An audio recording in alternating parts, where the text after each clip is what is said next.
Hello, everyone. Welcome to Roleplay Cafe. I'm here with Jason Graham, and we're going to create a character for Forbidden Lands and maybe do a little one shot here. Yeah. Run through it. All right. So bear with us, and he's going to teach me how to roll one up. Yeah. Right. Well, the great thing is you don't you point by. So now let's take a look here at the. We'll just walk you through this. So your choices for kin are your races, right? You've got your traditional human, you've got an elf, a half elf, dwarf, halfling, and wolf kin, which is half human, half wolf, and goblin. And that's all of our kins, right? So I don't know if you have a particular that you were thinking about. Human, elf. So you got your traditionals: half elf, halfling, dwarf, and then of course wolfkin and goblin or orc, or you can be an orc, right? Yeah. Okay. And we won't worry about all the. I'm not going to worry about all the history here, right? Just there is history as the orcs and the wolfkin, etc. If you kind of have an idea what you want, I can either read it to you, or if you've got a PDF there, you can look it up. But if not, we'll just walk you through something. Okay, I'm scrolling through the PDF right now, and I would think typically, I suppose in this game as in other games, humans are the baseline average. Is that correct? Yeah. Well, for the most part, yeah. Humans. So when you pick a race, you get to highlight a key attribute and you get a kin talent that is tied to your race. So the key attribute for humans is empathy, right? What that means is when you point by your attribute scores at the beginning of the game, you can actually spend one more point on empathy than you're allowed to, if you really want an empathetic character, right? And then of course your class or your profession will also give you a key attribute. So for instance, if you took a orc and you wanted to be an orc fighter, I think both key attributes are strength. So you could actually have as high as 6 points when you point by your character in strength, which is you're not allowed to do unless you have a key attribute, right? So all the key attribute lets you do is spend more points when you point by your attribute, right? So for humans, it's empathy, and their kin talent is adaptive. Adaptive. Okay. Right. They aren't limited. They can be any profession they want to be, right? Which is again the classes. Okay, well, I think for this initial character, Jen, start with human, and especially it would let us see and go through all the professions. Okay. So we'll go human, right? So what you want to do on your character sheet is put a dot to the left of empathy, just a little dot to the left of empathy. That tells you you're allowed to spend an extra point there when you point by that empathy if you want to, gotcha. Right? Okay, and then you want to write under kin talent on your character sheet, adaptive, and then we'll go over that when we get there in the talents in the book, right? And then they give you suggested names. That's up to you. You should name your character what you like to name your character. As long as it's not Biff, Skip, Chip, Cyclades, or Cyclades. I do not. All right, I got you. I'm kidding. That's good. You son of a! I tell you what. Okay. Oh, geez. So we know we're a human, right? And it gives a brief description of the humans, right? When the blood mess fell like a shroud in Ravenland, your ancestors were huddled together for 10 generations, right? Trying to survive. Every race in this, just so you know, mostly every race in here hates everybody else. But it should be. In a party, you're assumed to have been adventuring, and you have some camaraderie, even if the races don't really like each other, right? So there is no such thing really as the humans liking another race or vice versa. So, okay, so let's get on to your profession. So, of course, that is druids, fighters, hunters, minstrels, peddlers, riders, rogues, sorcerers. The only two classes that have magic are druids and sorcerers, right? Your profession is going to determine another key attribute. It's going to determine skills that you get that are kind of important for the profession. And then, of course, typical nicknames. You're supposed to kind of have a nickname, but again, I wouldn't worry about that. That's kind of up to you, is whether your character would have a nickname or whether you want to wait until somebody gives you one. You know how dangerous that could be, right? Yeah, I know, especially. Yeah, like yeah. like in Until you bequeath me one. Yeah. yeah, like in Eloy, Ivan, and Anthony's Circle of Hands videos, I would have nicknamed Hadrick not charming because the guy never makes a charming roll. It just cracks me up. It just cracks me up. Yeah, Okay. that's all Yeah. that. And he's All right. all paranoid Hadrick about it. Hadrick the not charming, right? Anyway, okay. And what this also does is it gives you a pride, a dark secret, relationships, and your starting gear. So your profession's probably the most important thing you're going to do right now, right? This is going to decide 4 or 5 key things. So if you have a thing you like to be, that's the easiest way to go, right?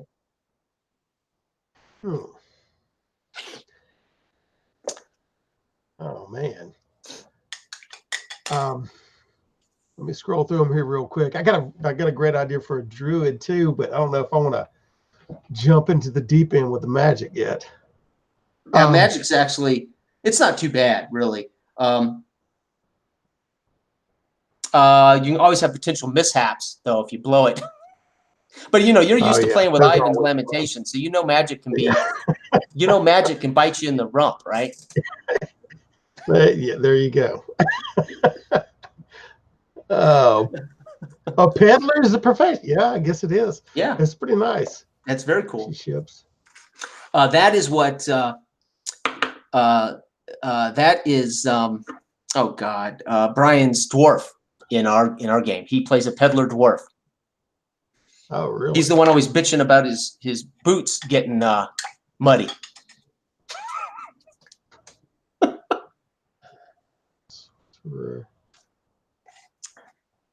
Okay. Now I went a little too deep. I'm still scrolling through here, but I was going to note I just saw the age at the end of this, and typically in this world, about how long do you think people survive? Well, there's a on page 31 humans. So you have to pick. This is what gives you your attribute points to spend and your skill points to spend, and the number of general talents you get to start the game with. So if you're young, you get more attributes, but less skill points, less general talents. If you're adult, you get a kind of a nice mix. And if you're old, you get more skills, less attributes to reflect your age. And they give you a window. For instance, human age young is 16 to 25. Adult is 26 to 50, and old is 51 plus, right? Yeah. So you would actually write that on your character sheet as an actual qualifier, young, adult, or old, and then you could put in parentheses 57 years old or something if you wanted to, or whatever. It's not that important. What is important is you have to know that age, because that's going to give you your points to buy your attributes, your skills, and your talent. So for instance, yep. I think I'm going to go ahead and jump in that deep end. All right. All right, and do a druid. Woo, nice. Okay, so you need to put another dot next left-hand side of your character sheet on wits, beside wits. That means you can spend an extra point there too to go higher than the high, right? If that makes sense. All right. And these numbers never change. Your talents can go up, your skills can go up when you advance, but your attributes don't change. But they do go down if you get hurt, right? So for instance, your strength is your hit points, right? And when you use your, if you have a spell backfire, it can cause mental damage, which is your wits, that kind of thing, right? Okay. So these attributes are also how much damage you can suffer in multiple ways. Okay, so remember that. And the highest you can ever have is 6, right? Okay. Okay, so that means you have wits. Your skills. So you're going to want to note on your character sheet endurance, survival, insight, healing, and animal handling are your skills. That's just some of the skills. There are also general skills that you can buy, right? There's no points in these yet. You're going to spend your skill points on these plus, right? Then, of course, again, you got a nickname if you want it, but I'd wait and think about that. Then you have a pride. You can invent your own pride statement, or you can select one they generally put here, right? Now, pride, during game, if you want to re-roll any die roll, you can activate your pride, kind of like Blood and Bone. If you remember in Blood and Bone, matter of fact, you were good at it. A couple times you activated one of your your written statements, and that allowed you to re-roll dice, if you remember that. Oh, yeah. It's the same concept. So let's say you had a pride like you don't want it too general. You want it somewhat targeted, but you can read the examples here. Like here's one here. You sense a natural phenomenon before anyone else. So let's say you were the scout for the party and you failed miserably a scouting check. You could say, oh, no.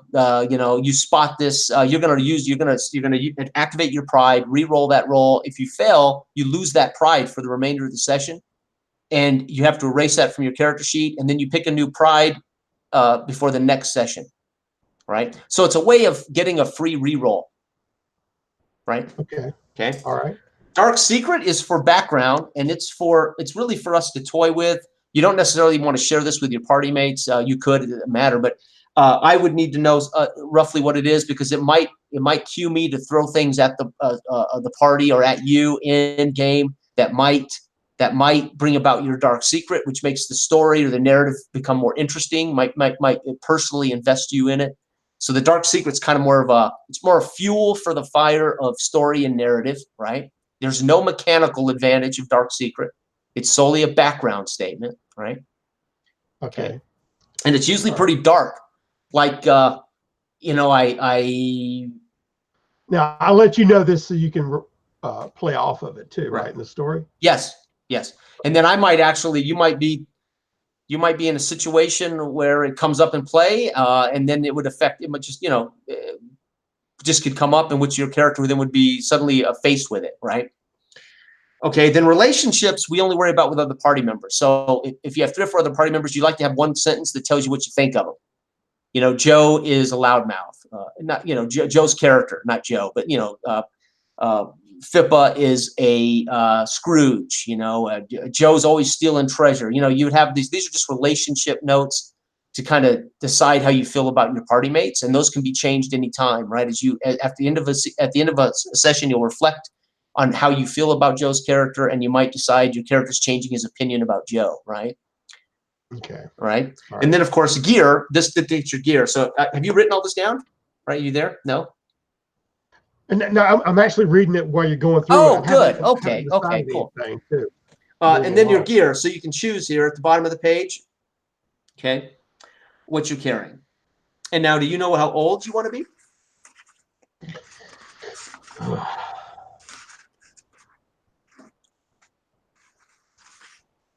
Yeah, because I'm a druid, I'd rather be older. Okay. Okay, so if you want to be old, then you'll write old in the age category, and you can put a number by that if it's important to you. Right. Okay. Trying to find the age category. Oh, it's really placed strangely. I don't have it up in front of me. Oh, I see it. I see it right here. Yeah, okay. It's kind of in a weird spot if I remember right.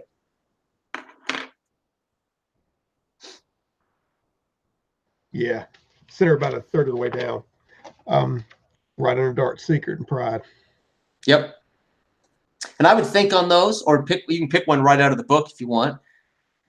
You might want to think on that while you finish your character, maybe. But yeah, I'll write the gear down. Okay. And then you can see there where it says gear, a staff or a knife. You can pick one, I believe, what does it say here? You can pick one item of your choice from the trade goods on page 182, and we'll go over that a little bit. You get 1 die 6 worth of silver, and silver is the chief coin. Now, coppers are kind of the daily thing, but silver is pretty much what is available to when you are in a situation to buy something, right? Trade, buy. Okay. And then this uses usage die. So you start with a D8 of food and a D8 of water. So every time I say you've got to eat something, or you narrate that you're going to eat and drink something, you make that die roll, 1 die 8. If you roll a 1, that means you drop down to 6, right? Okay, now let me ask you, is the silver usage die too? No, it's actually.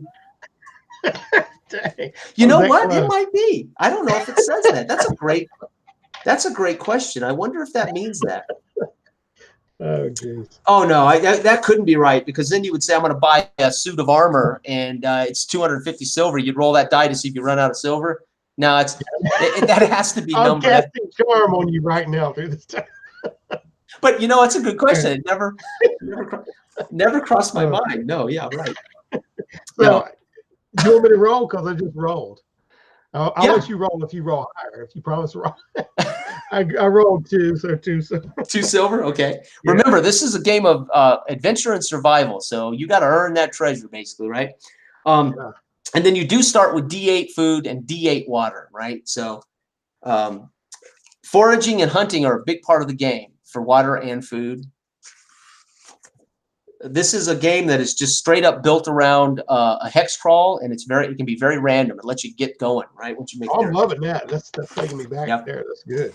It's fantastic hex crawl. Okay, so let's look at your old, right? Your character's old. Dell, you are young, but your character's old. 13 skill points, right? All right, 13. Yep. And when you purchase your skills, you can purchase. Well, first we should do our attributes, right? Let's go ahead and buy our attributes. So attributes you can start with 2 to 4. You cannot have anything lower than a 2, and you cannot have anything higher than a 4, except in those 2 attributes that you put a dot beside. Okay. So you have a total of 13 attribute points. Really? So you could have 5 in empathy, and 4 in wits, and then 2 in the others, right? Is that 9, 10, 11, 12? Yeah, right. Or you could have 4, 4, 3, and 3, or whatever. But you cannot have more than 5, right? And you cannot have lower than 2. Gotcha. Okay. And the ones where wits and empathy, because it adds 1. Right. So that just means you still have to spend the point. You don't automatically. It ain't like D&D where you get a +1 to empathy. You have to spend that point. Yeah, great. Yeah, I'm just saying it's from 2 to 4 regularly, but empathy and wits already start with 1. Well, I mean, you know what I mean. You have to no, but you can buy 1 more than anyone else could. Gotcha. Right. Okay. All right. Now, wits is your primary. It's your primary magic, right? So as a druid, I was going to say, what does empathy really apply to? Oh, well, skills, talents, manipulation. On your character sheet there, all the skills. I don't have the character sheet up, or I would have. I see what you're saying. They tell you what they need, or what they activate, right? Let me find the character sheet, so I'm right with you there. Yeah, for empathy, manipulation, performance, healing, animal handling. Right. So let's say you have animal handling of 2, and your empathy is 3. You get 5 dice to roll when you're trying to succeed at something that involves animal handling, right? So it's not just the skill, it's also the attribute. Okay. So basically I can have a 5, 4, and a 2 and a 2. Because my agility and strength with me being the way I am. Right. So 5 wits, 4 empathy, agility of 2, and strength of 2.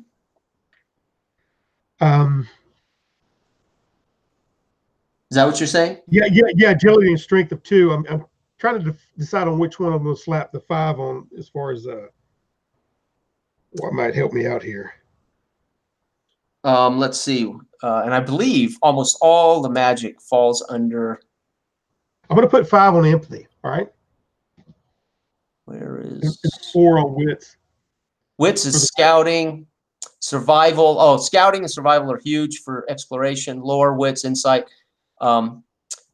Magic is the willpower you spend plus your. So I think I had that backwards on the magic, right? Your spell ranks are the willpower you spend, and the actual magic skill that you later put you buy, your skill rank, your talent rank, I should say. Okay, so you don't use your wits for magic, so you might not want to put all 5 there, but right, but they are for skills. Yeah, I put it on empathy on the 5, and then 4 on wits. So, okay. I mean, for whether for what skills they're aligned with, and how I'm perceiving this character. Okay, perfect, good. Okay, so you've spent those. Now skills. You're again, your character's old, so you get 12 skill points, so that's good. Okay, is there any caps on that? Yeah, you can't spend more than 3 points at start on a skill, and you can only spend 13 skill points, right?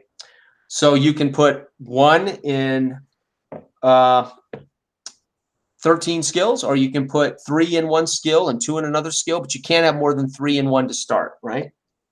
Okay, and is that also in a similar fashion of the attributes like endurance, survival, insight, healing, and animal handling, which were a druid's skills? Right. I mean, they're the ones who top out at 3, right? No, they well, yeah. I mean, you could put. I guess you could put 3 in sleight of hand, right? Let's double check that.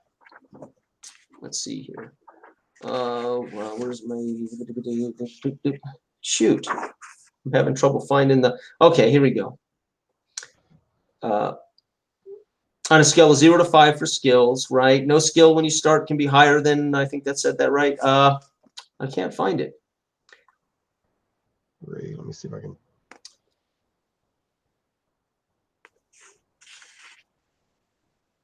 Huh, I can't find it now.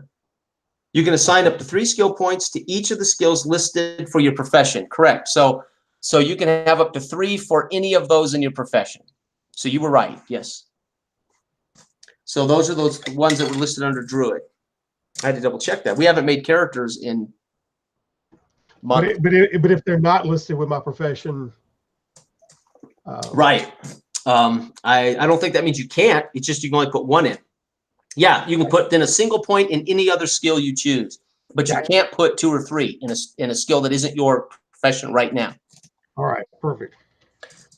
And so you said 12, not 13, right? Let's see, you have 12 skill points. Yep. All right. Dang, 13 is my lucky number too. All right.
Okay, I got them lined up. All right, perfect. I don't necessarily need to know that. You've got them in front of you. So now you have 3 general talents. Now we'll wait until you get to your talents. So because you're an older character, you get 3. Now general talents, you can either pick general talents and put 1 rank, or pick 1 talent, general talent, put 3 ranks in it, or general talent, put 2 ranks in 1, or you can add ranks to your profession, or to and ranks are going to give you dice. So rank 1, you get 1 die. 2 ranks, you get 2 dice. Well, not necessarily 2 dice, but they also activate something. So let's go over to talents right now. Look at page 62, Ken talents. 62? Okay. Yep, page 62. And you are a human, so you get adaptive. You're going to want to write that over there under talents on the right-hand side of the sheet. If I think it's on the right-hand side of the sheet. Let me double check the character sheet. Yeah, it is. Yes, it is. Yep.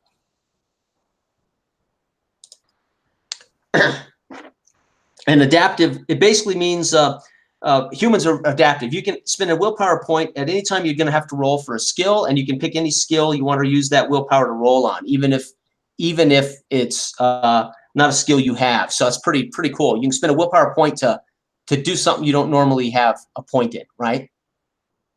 So if you use a skill in the game you don't have a point in, you only get to use the attribute dice. You don't get to add a skill die to it. Okay. So that's pretty cool. So humans can use willpower to use a skill or to get a skill die and a skill they don't have a skill die point in, right? Yeah, that's pretty cool. Game. Okay. Now, again, druid talents, it says here as a druid, right? This is on page 63, 64.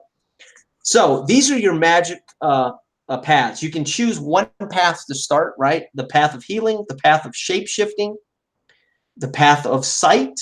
Those are your 3 magic choices. And all of these will make available to you spells, right? Types of spells under magic, right? Matter of fact, I think, let me pull this up real quick. Let's go to, for instance, let me give you a sense of the spells here, right? I got them right in front of me. For shape-shifting, there's animal speech, cat's paw, hawk's eye, beastmaster, bear's claw, deer's dash, animal form, and primal soul. Let's see here. Yeah, that's what I want to go with. Okay. I mean, yeah, I don't want to cut you off, but no, that's so shapeshift. I'm loving how it's working up with what I got in my head. So it's called Path of the Shifting Shapes. Now you can either spend some of your general talents to take higher ranks in this, or you can start at rank 1 and spend one of your. You pick that; it's automatically at rank 1, right? But if you wanted to up it to rank 3, you could spend 2 of your general talents.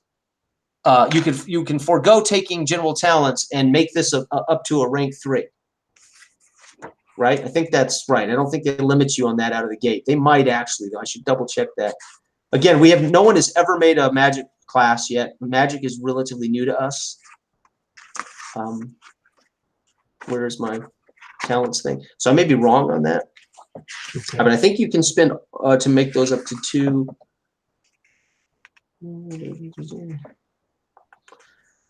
On page 60 and 61 are all the general talents, or the list of all the talents plus the general talents is a table, if you don't want to try to flip through the book finding them. Where is the... Yeah. So this was a good choice because it's also helping me get familiar with the magic classes, considering we have not made one yet.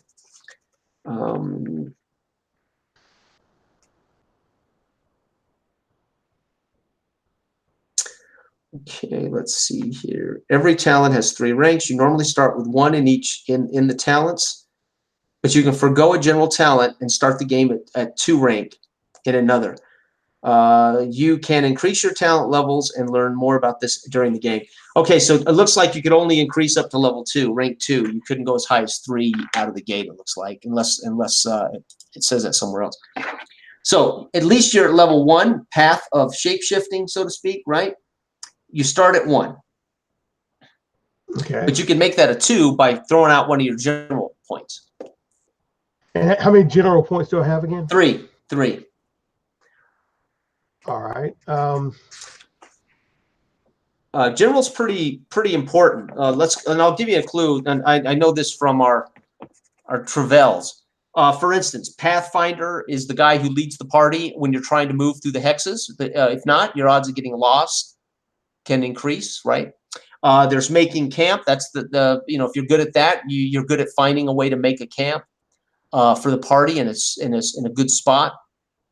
Something like scouting. Let's see. I think scouting is in here. Where's it at? No, scouting I think is actually a skill, isn't it? Where's Pathfinder? Shoot, I'm missing my stuff here.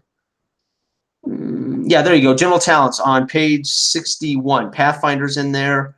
Oh gosh, herbalist for foraging.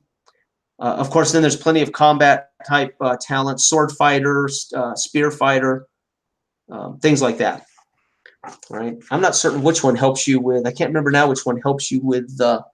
Where's my scouting? Is what you use when you're keeping watch, and Pathfinder helps you when you're leading the party through the wilderness. So they're kind of important. I don't know if you'd want to not get a couple of general. Now I've got yeah, actually that's what I was looking through right now, because no, get this, just to let you in on what I'm thinking here, because the path of the shape shifting, Yep. for the druid, but if I could couple that in a way with the general skill of master of the hunt, or talent rather. Yeah, general talent, master of the hunt. Yeah, let's look it up. Did you read it? I got it right in front of me right now. It says you're Okay. a skilled hunter and can find prey where others cannot. Right. 1, 2, and 3. So if you take that, you're automatically, that would be one of your points, and you can, that would be rank 1. And rank 1 lets you use your survival roll modified by +1 when you hunt during journeys. Read more about journeys in chapter 7. Now, do you have survival as one of your skills? Did you pick survival? Yes. Okay, so you would get to add 1 to that survival dice. Oh, really? See, it's already said it too on survival. So. Oh no, so no, don't change it. I mean, when you do a hunting roll, you would get to add another dice to that, but don't actually change it there. You would activate this rank, and I would say, or you would say, I'm going to hunt, and I have a master of the hunt and rank 1, and we would add a die to your skill. That means you get to roll 3 dice plus your wits. I believe wits is the attribute, isn't it? Oh no, survival is strength, isn't it? Yeah, it is wits. It's wits. It's wits. Correct. Right. So you would get wits. You would get 5 plus 2 plus another plus 3. You would have 8 dice when you hunt. And if you can, okay. So I'm thinking about the shape shifting coupled with the hunt, because it changes that master of the hunt from in a way of just gathering food, basically. Because if I shape shift, I could be more of a. Well, yeah, you mean, no, you're in game and you want to spend a willpower point to shapeshift, right, into a creature, and then you would want to hunt as that creature. Okay, now I'll explain to you how that works. So if you hunt, for instance, you have to make a successful roll, and that just means you've tracked the animal. Then you have to make a marksmanship roll to actually get the creature, right? Or you have to use a trap or a snare, which is a survival check to catch the creature. So if you shapeshift, I suppose we could narrate your marksmanship roll would actually be like an attack roll. If you shapeshifted into a creature that lets you, so understand when you're hunting in the game, if you successfully hunt, then you have to make a marksman roll to actually get the animal, and then we roll which animal you got on a table. The animal's random. Everything in this game, for the most part, is random, right? So you might get a squirrel, you might get an elk or something like that, right? It's pretty cool. Or if you have traps, then you make a survival roll to see what you trapped, right? Okay. Yeah, I guess I was driving to see if I could, use it in more of a, creative way to take down the enemy. If I shapeshift into something like a beast and could hunt down any kind of. Oh, I don't see why in game that wouldn't be something that we would go with. Right. The great thing about this game is it all comes down to a dice roll to prove it. Right. So if you say I want to shapeshift into a bear and hunt this orc, right? Yeah. You first have to successfully shapeshift, and then we're gonna have just to give you an example, you would then because the hunting is tied directly to the hex crawl. So let's say we're now in an encounter and the orcs run away from your camp and you want to hunt him and you turn into a bear. I'm not even sure if you can turn into a bear yet. You may be able to, but let's say you do, like a cat or something, or a wolf, and you're hunting the orc, right? Then it would be a matter of opposed checks, right? Him trying to escape you versus you trying to catch him. I'd give you bonuses as a wolf, probably, right, to chase him, hunt him. Then it would be a melee combat between you and the orc in wolf form, right, so to speak. That makes sense? Yeah, I didn't want to, you know what I'm saying? No, that's cool. I just wanted to see if the game would allow, for that. Yeah. Oh, yeah. I mean, who's the, in that sense, you and I can do, when it comes down to you wanting to shapeshift and hunt, that's just, it's just, you would narrate that. You would have to successfully do that part. Then we can decide whether that's how you go about hunting your creatures. Right. Right. Yeah. Yeah. So we got. Then it becomes kind of then it becomes a narrative tool. Right. Okay. That path of the shifting shapes, I'll go ahead and spend one of my, to boost it up to 2. That's the max I can get onto it, right? So you're going with 2 ranks, okay? Yeah. And you're taking Master of the Hunt. Yep. And I can only do, that's a general, so I can only take one on that. You got 1 left. And get right through it so here. Now you can take another general.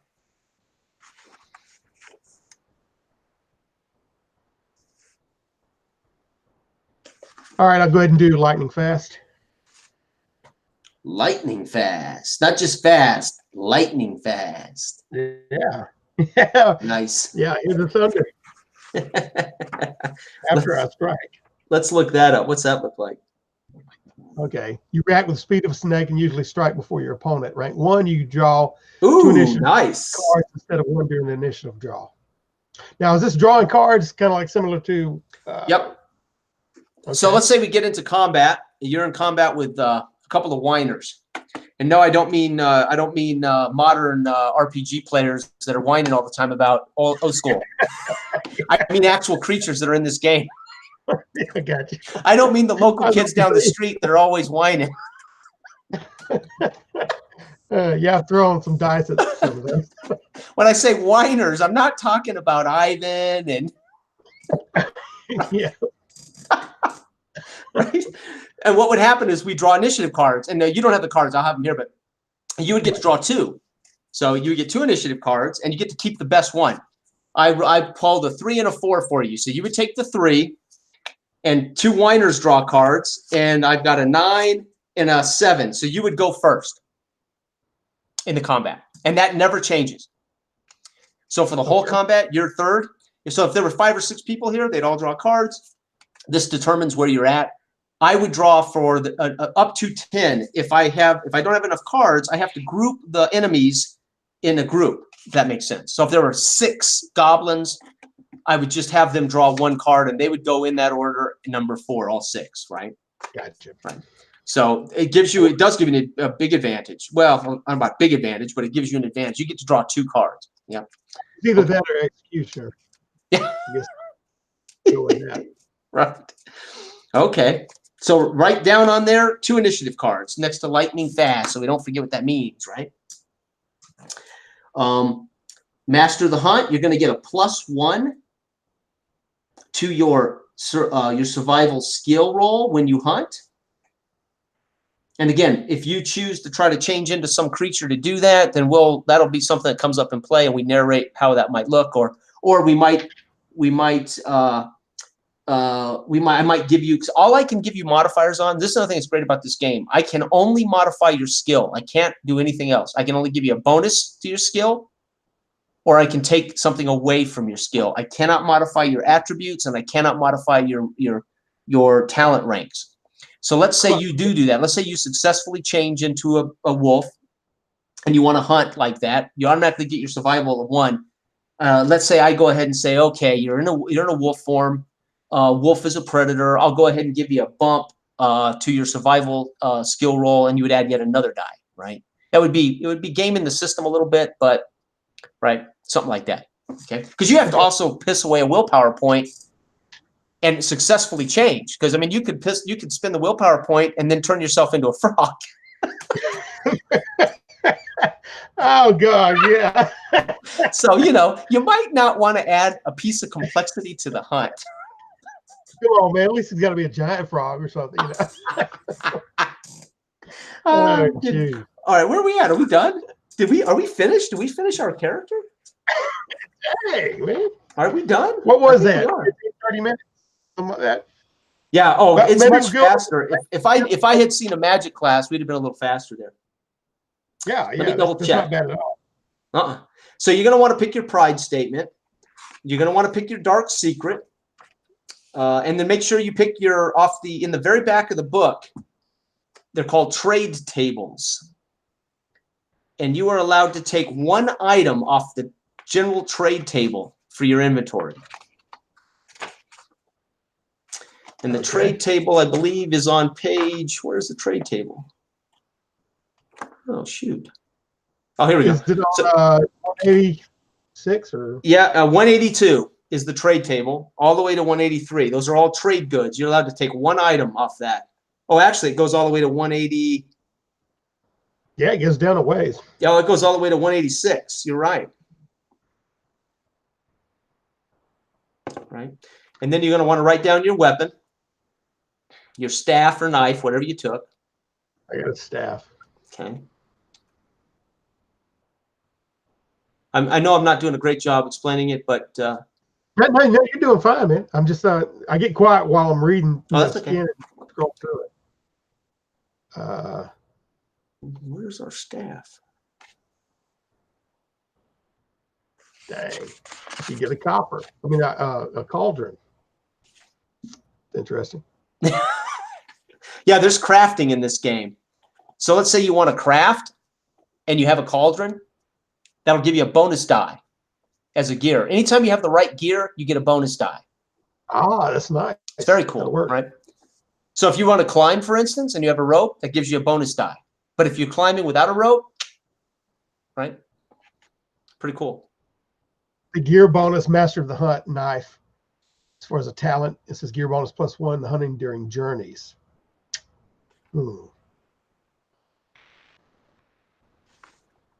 I cannot find your staff. Did you say you're taking a knife or a staff? Well, if that knife gives me +1, I'm gonna stick with the staff. So poison. Huh. Oh, here we go. I'm in the wrong part. That's why. Yeah, staff is normal weight. 2 wood is what it takes. Good.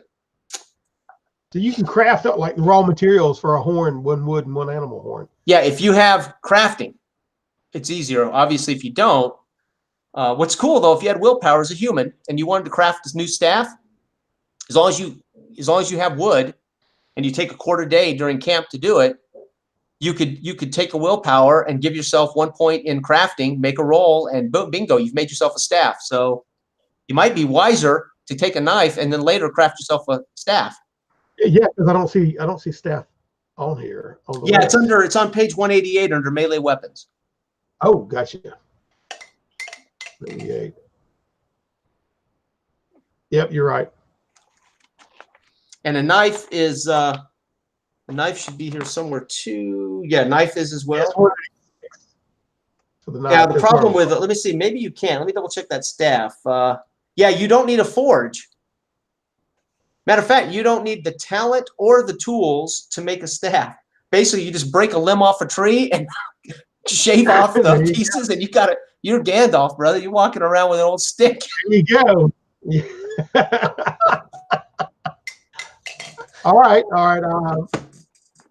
So we know what your very first quest is. I am setting forth to make a staff. Let's hope you don't get eaten by wolves on your way to make a staff. Actually, I would go ahead. Yeah, I'll do that with the knife. I'm gonna erase that and take your advantage on that so I can craft my staff later.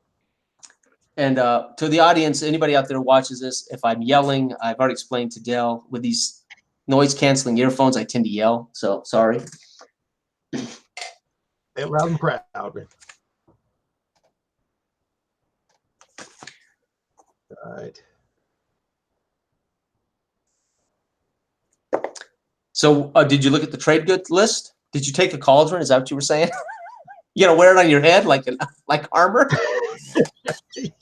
There you go. Oh, geez. Oh, I love it. No, I think I'm gonna get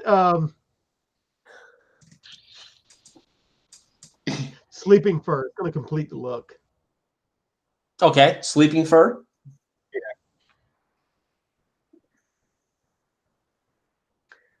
All right. That's funny. Awesome. So technically, aside from writing your pride statement and your dark secret, you would be ready to go, right? Well, other than appearance, if I wanted to complete that out, which I think I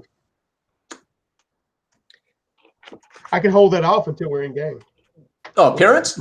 Yeah. Sure. Yeah. Sure. All right. So what's the name of your character?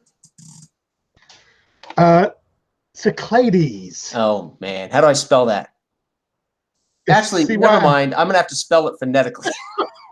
There you go. That's the way I do it anyway. Cyclades.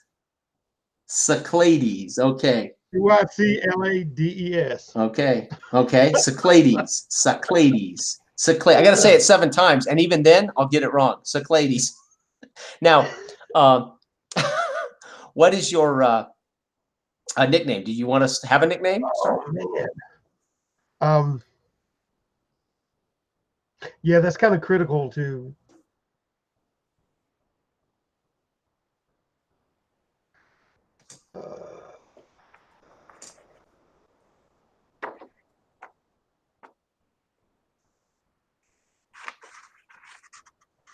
Just call him Mythigo.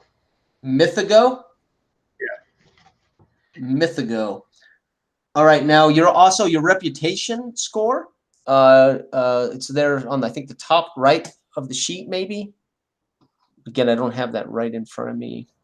Now, what'd you say? The profession or your reputation score? Reputation, which is under. It's next to age, right next to age, to the right. Oh, I see it. Yeah. Is your reputation score is 2.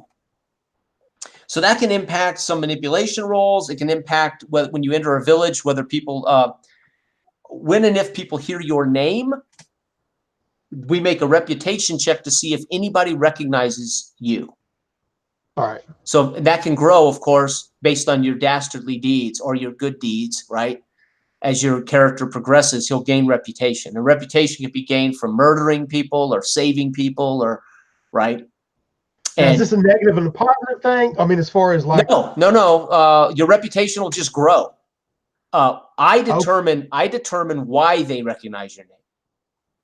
Gotcha. So let's say you come into the small village. Let's say you come into a small village, and you walk over to the blacksmith, and you say to the blacksmith, "I am Mythigo, the wandering druid. I need my staff.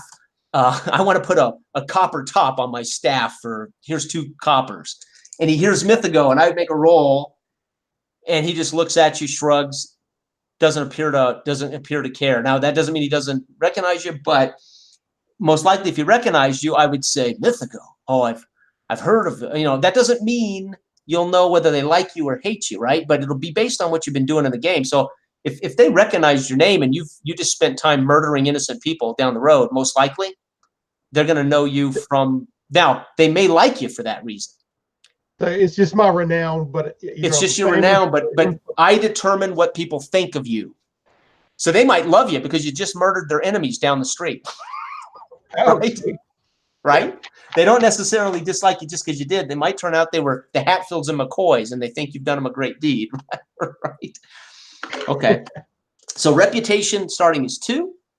Let's see. Let's go over some basic stuff, and then we're just gonna do a quick, short little test. Let me pull up the map. Not that map. Let's pull up the map. Here it is, my hex map. Let me, how do I screen share this sucker? I have to go to screen share. Okay, share. I'm sharing my screen. Okay, so let me go here and pull up the map. So here's our map, Dale. Can you see that? I didn't hear you. Yeah, I can see it. Okay, so I would randomly, for the most part, drop you on the map. I say we drop you. Let's drop you right smack. Can you see where I'm pointing with my mouse? Yeah. Right. Let's drop you there next to this river hex. Across the river, looks like it might be something. Maybe, maybe not. Who knows? Because we roll randomly. But let's stop you right there. I wish I could mark this, but I can't.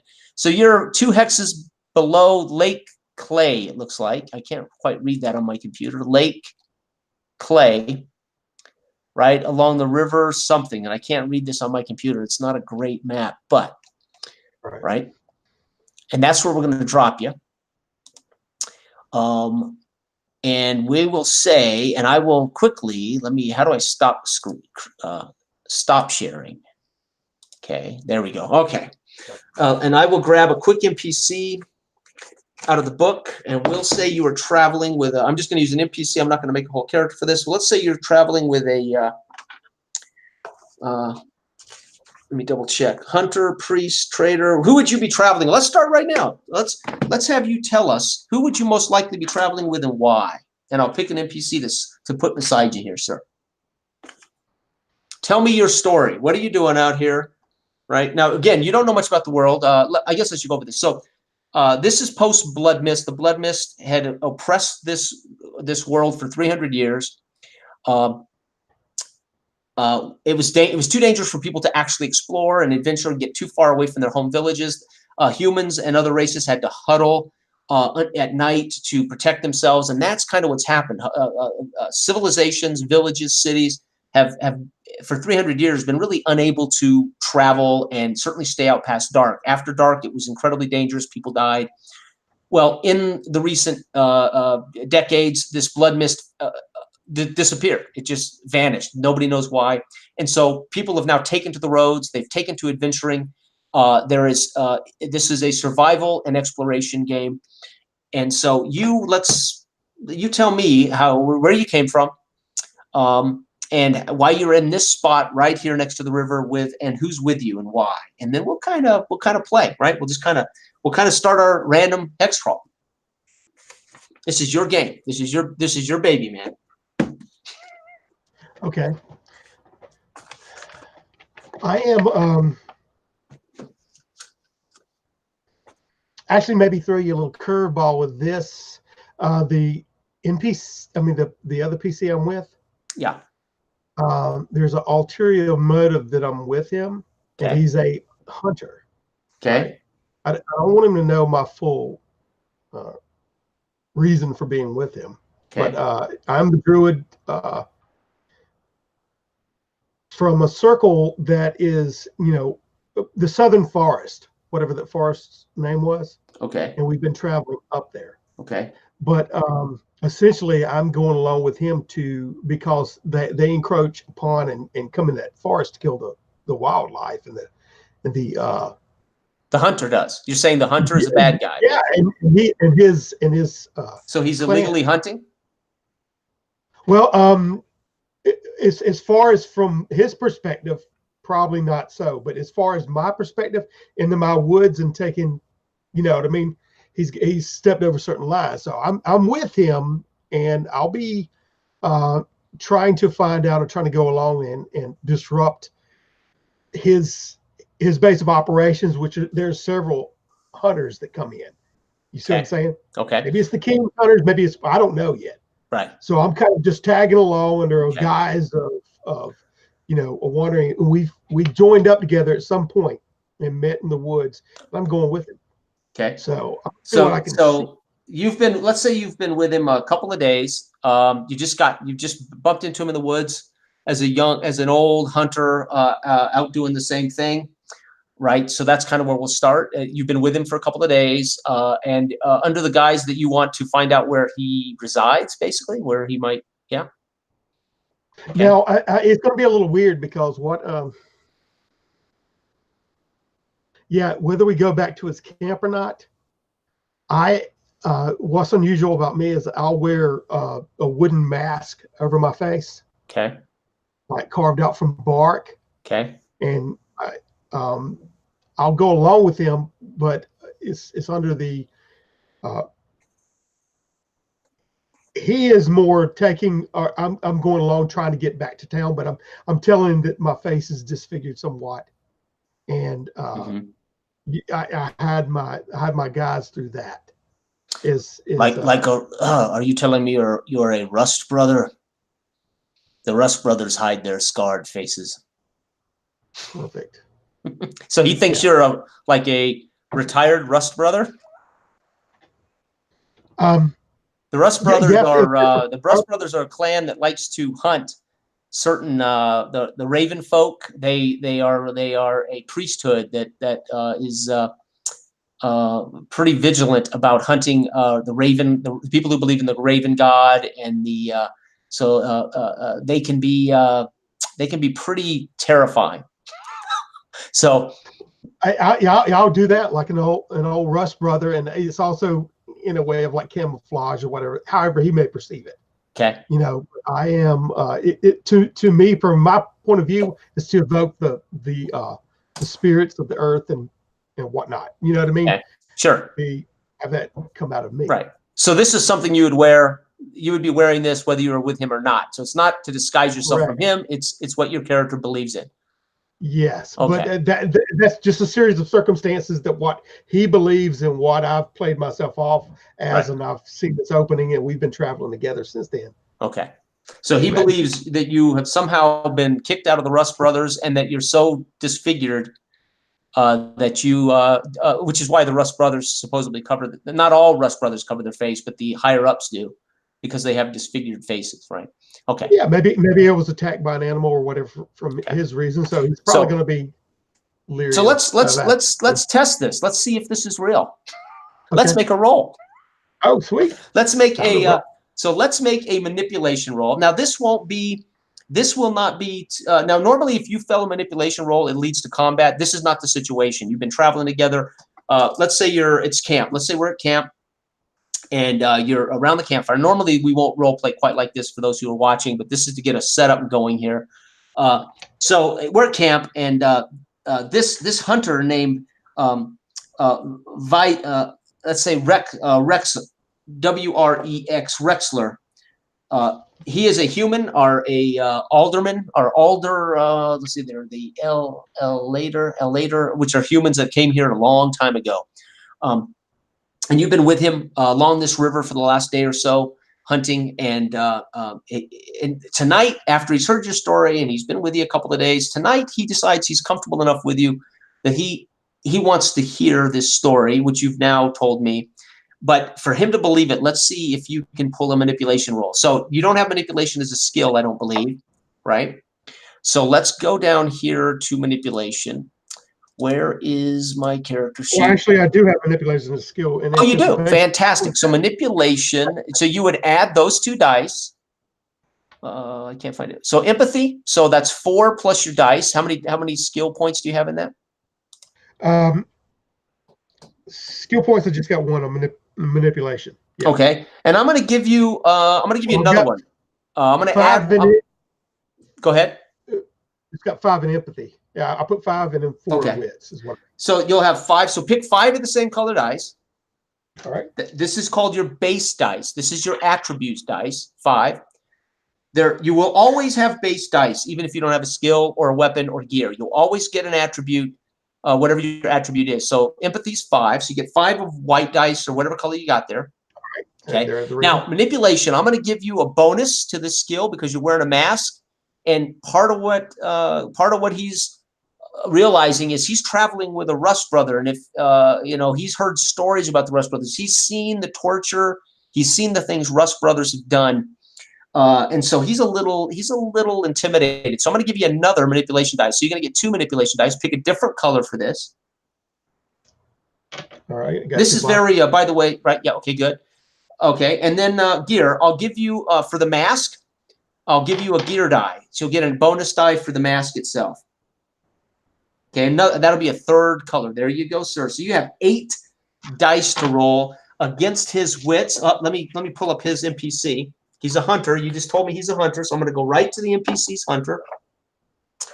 So this is kind of as a teaching tool for those of you who are watching. We're not quite this academic about how we go about our role playing, but this is a good way to get us kind of teaching this system. Let's see here. Where is my? I just had it. Sorry, Dell. I just had him marked. There he is. Okay. Hunter. And he has Beautiful. Okay, so he'll get 3 dice, base dice. He does not have a skill to counter this. All right, so we're going to do an opposed check. Your 8 dice versus his 3 dice, okay? So go ahead and roll, and any 6s count as, leave them on the table. Any 6s count as success. All you need is 1, but you're going to want more 6s than he gets, right? So you have 8 dice to his 3. You should be able to do this, right? Oh!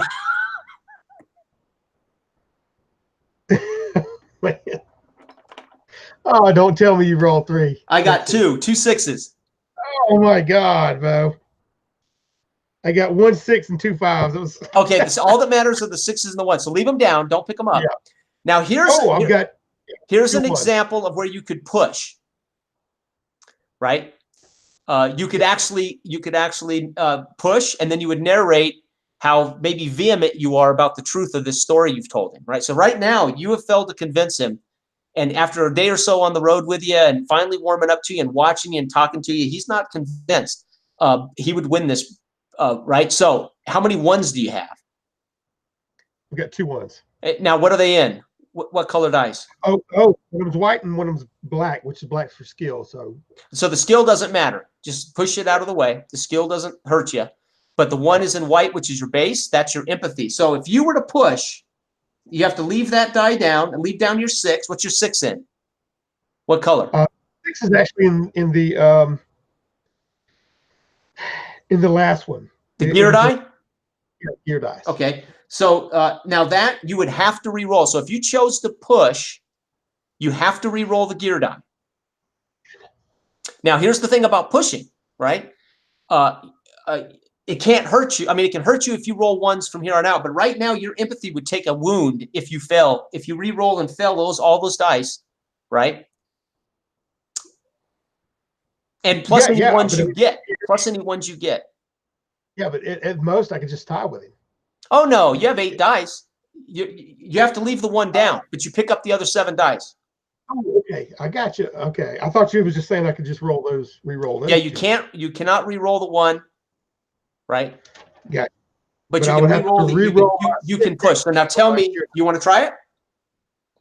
Yeah, that's the only way I can. So a couple things. Add a willpower. Now at the bottom of your character sheet is a willpower. It's a sword with all these willpower dots. So fill in one of those. Beautiful. That's it, right? So yep. So fill in that little willpower with the dot. Now you can cast spells. You got at least a willpower now to cast spells. Right? You've earned a willpower to do this. Now you could hurt for it. You could really get hurt for this, but you could also convince him. So you're going to still need to beat 2. He doesn't have any 1s at all. He had 2 6s and a 2. So you need to beat that. So pick up everything but the 1. Right now, if you fail, you're looking at an injury to your empathy, minimum. Yeah, it's. I've got more. I'm chancing more with this. Yes, you are, but you're also chancing success, right? Yeah, exactly. Okay. All right, and remember, leave them down when you roll them, and we'll see what we get. Now you said I could cast magic with willpower. Well, not after I do this. Yeah, not yet. We're right in the middle of pushing, right? So basically, we're at a campfire. He's basically kicking around his the flames of the fire, and he is starting to ask pointed questions, and he's basically saying, "I don't believe you were ever a Rust brother. What are you really doing out here?" And you are attempting to convince him based on the story you just told me when we started. So right now he's shaking his head, and he's starting to his physical demeanor is changing. So you're going to push. Now narrate to me what this push looks like. You want to tell me another story, or do you want to just want to narrate your demeanor?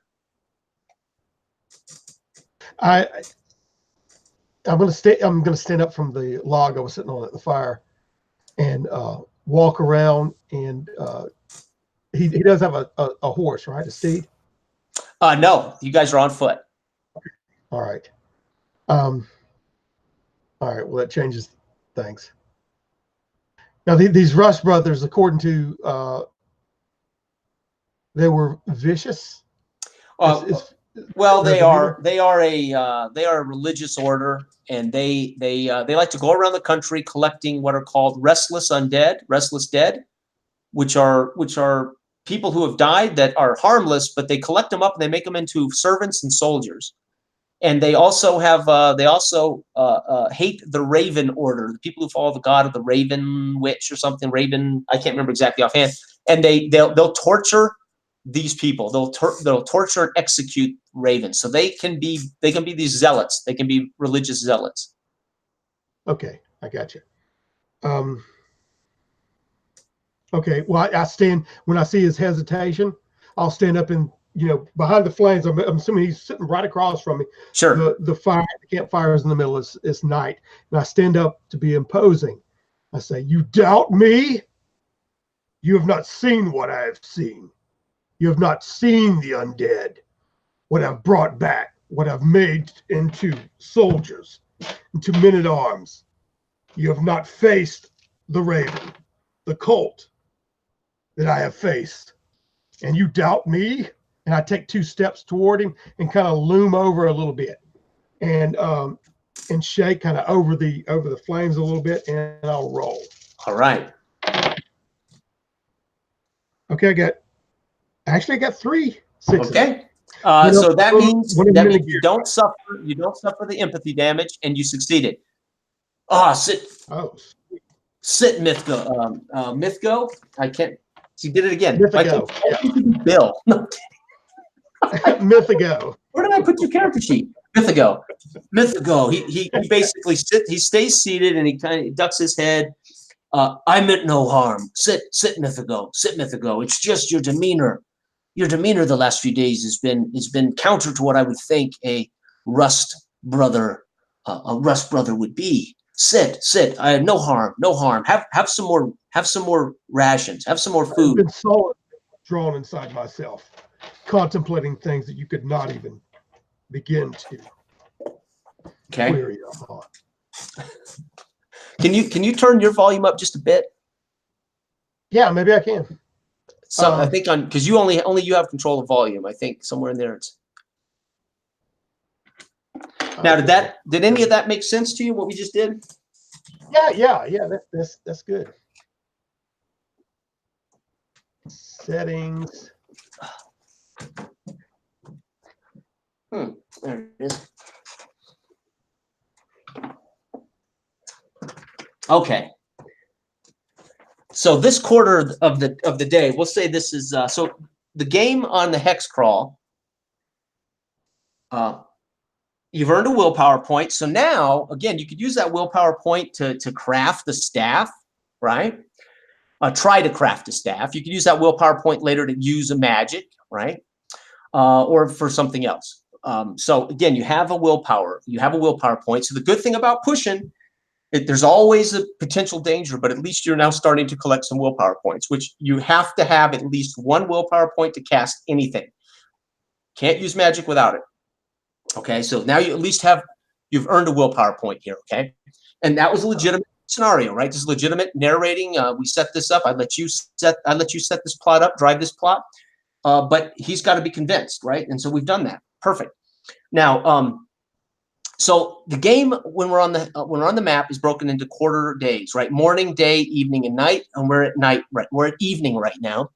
So you still have a quarter of the day, right? Which would be night. So he is the pathfinder on these journeys. So which means you need to keep watch, right? Or you could sleep, but he does all the pathfinding. So when you head out tomorrow to travel, he'll be leading the journey, and you're the guy who keeps watch. And it's coming tonight.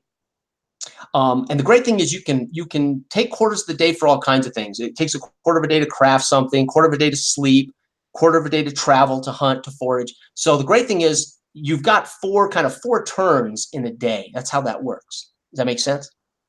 Yeah. Okay. Yeah. It partitions your actions off into those. Exactly. And then, of course, things can occur. So now you've had this role play in the evening. There's been nothing crazy. I haven't made any random encounter rolls yet. I'm not going to do that right now, right? Because that only happens, well, it can happen at multiple times, but mostly when you travel, right? If you stay in this hex the whole day, then I'm going to make rolls every quarter day. If you travel, I only make, right? So let me double check that. Right. Yeah, right. So if you're, yep, that's it. So I make a random encounter every quarter day. So we go to the night, and I'm going to make a random encounter roll, right? So you're on watch. right? And I need you to make a survival roll. Yes, sir.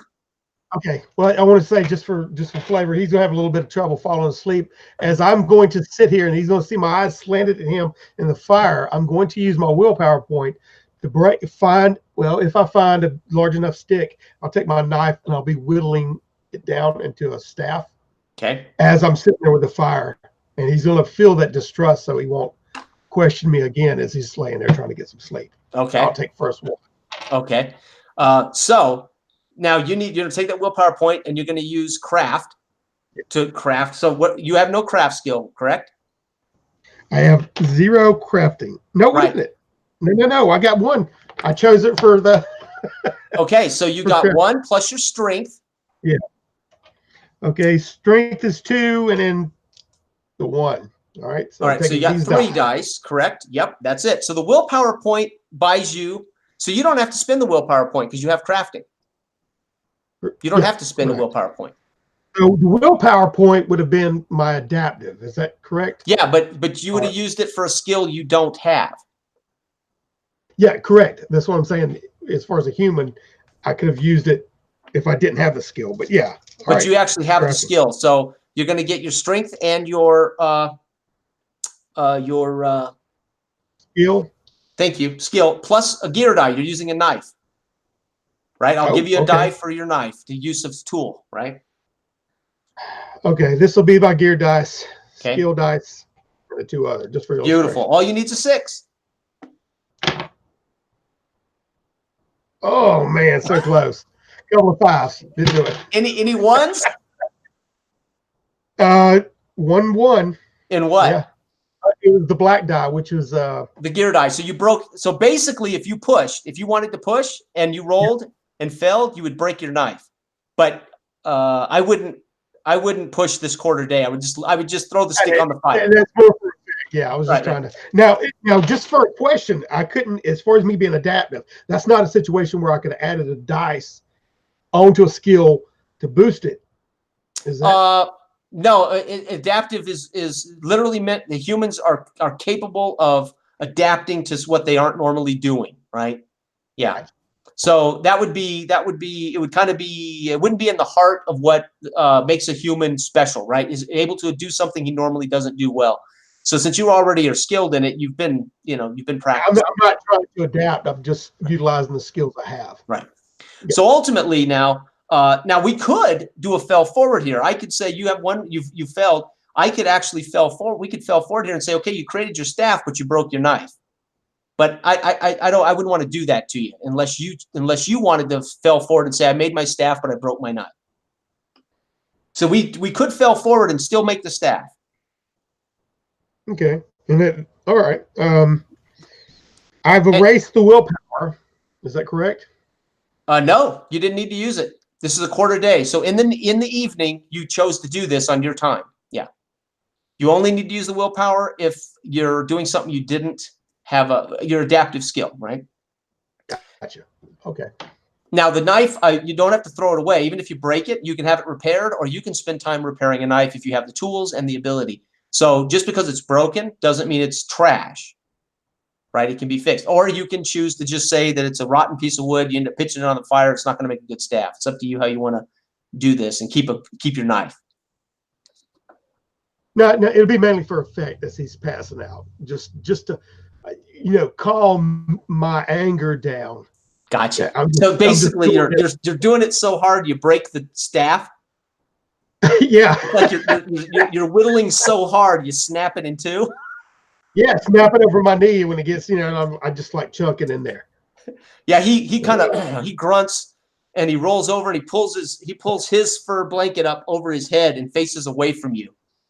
Right? He's disturbed by this. He rolls away from you, and to cloak his being a little bit rattled, he pulls his blanket up over his head, rolls facing the other way. It's not long though. Now you need to make a scouting roll, right? As the keeping watch. If you have scouting as a skill, so again, it's going to be your wits plus your scouting number.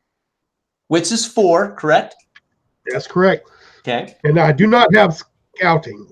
So. Okay, so you only get wits. Yep. So you need to make a roll for me while you're keeping watch. All right, the 4 white dice. Yes, sir. 4 white dice. Yeah. Okay, I've got 2 1s, a 2, and a 3. 2 1s, a 2, and a 3. Okay, so that's a mishap, right? So first of all, I need to find my damn encounter chart.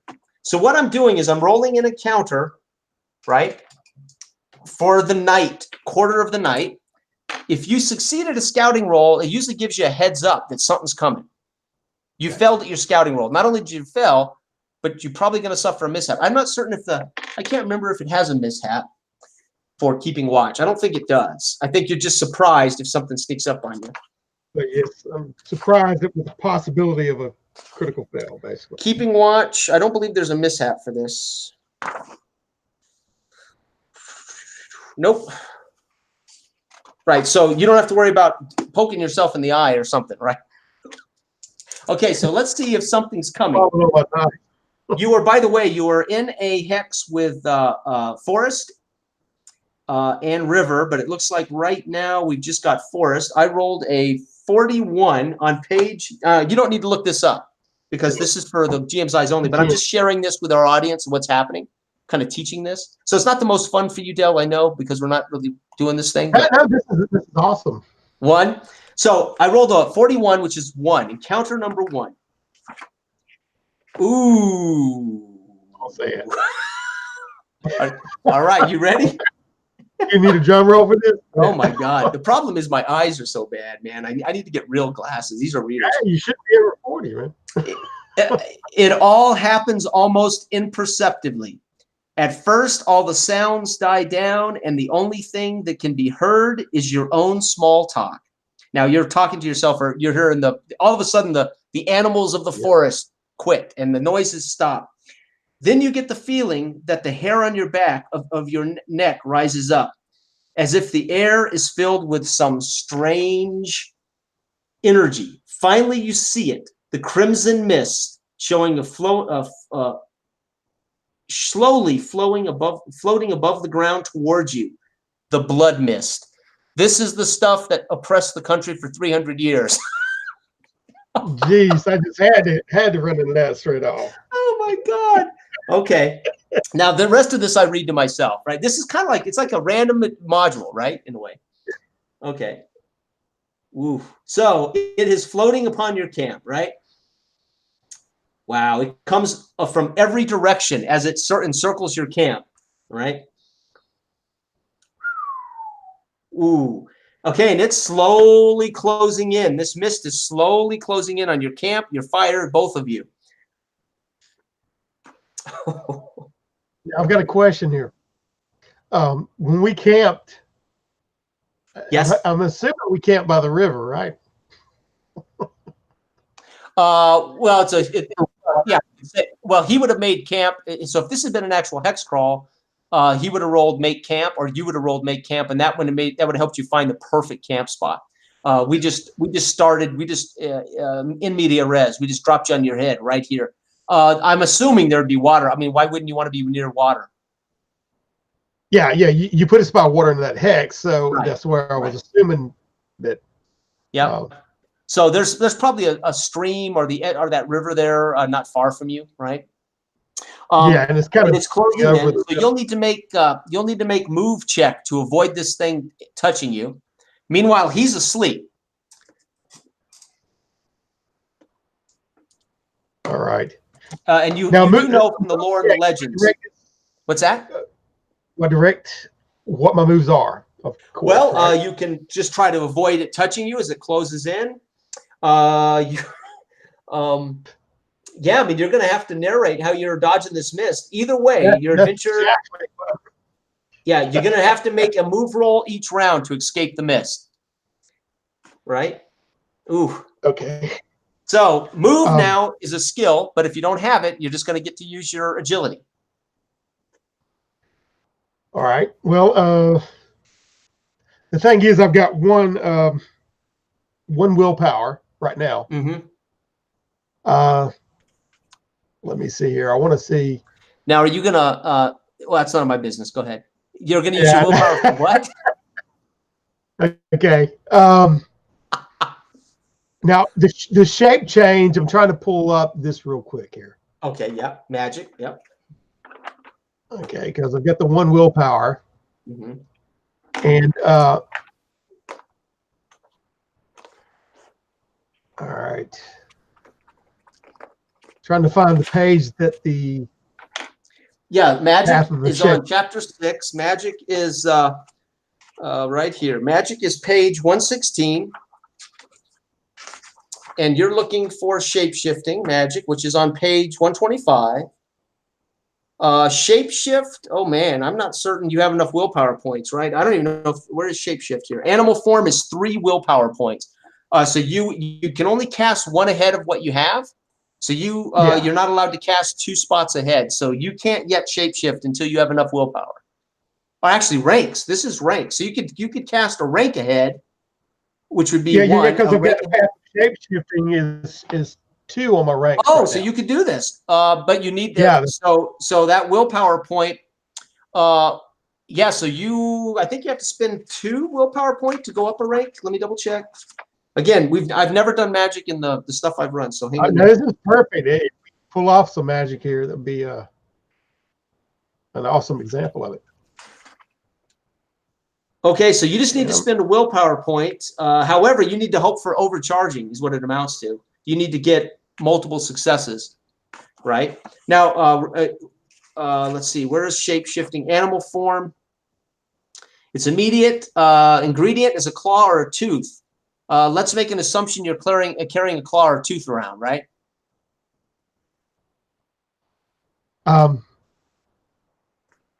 Good. You mean of the beast that I'm trying to shapeshift into? Well, not necessarily. It just says an ingredient. So again, this is new for both of us, right?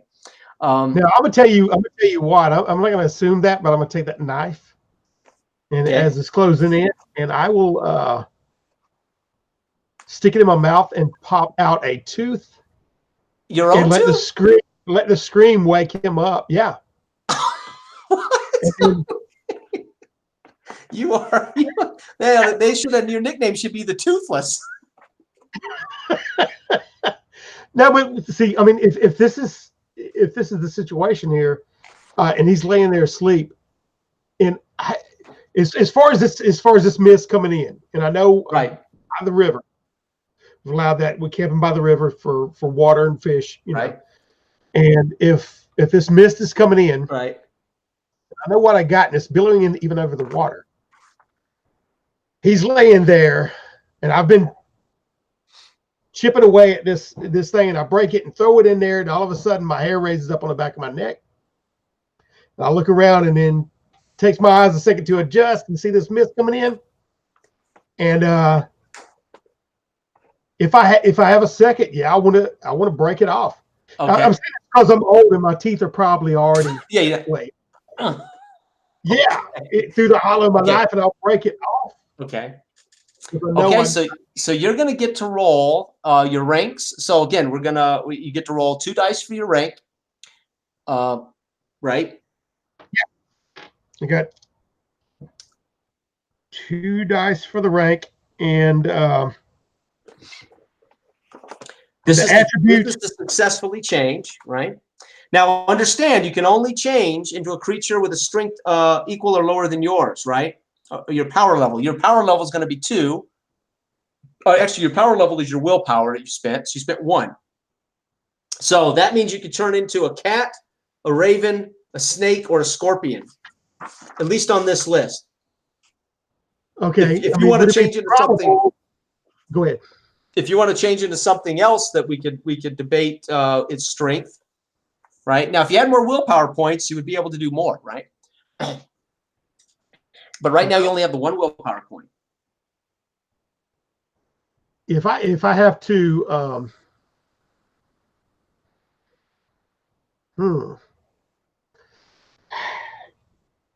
right, I only got 1 willpower point, and which is your power level, because you have to spend you have to spend at least 1 to cast, so that's your power level, right? Yeah, and then 2. I got 2 dice. I use different colored dice for these, right? Right. So I got 1 dice for willpower. Yep. Which basically takes over the attributes, correct? Yes. Stand part. Okay, so I'm using the white on that. Mm-hmm. And then I'll use what? I got 2 for the shape shifting, right? Yep. Or talents. And the tooth, is that an extra die or? Okay, now just to go over this, you can automatically cast something. It's called chance casting of something a level higher than your rank, which you're doing, but you will automatically suffer a magic mishap. So I'll have to roll the magic mishap table after this. So, so there will be a magic mishap. Okay. You can never cast a spell that is 2 ranks higher, which we talked about, right? It's a slow action in combat. We're not yet really in combat, right? So they are closing in on you, which is technically it is combat, right? But we're giving you lightning speed, well, right? Well, matter of fact, let's do this. Let's just draw initiative cards. We'll call it combat. I got my card. You draw 2. You got 7, and you've got 6. And he's of course unconscious. He's sleeping, but you get to go first. I drew a 9, so you can take your 6. And he's unconscious. So we'll call this combat. Okay. I'll draw his card once he's awake. But you get to go first. So we got that part, right? So a slow action is to cast if you want to do this. There will be an automatic mishap, right?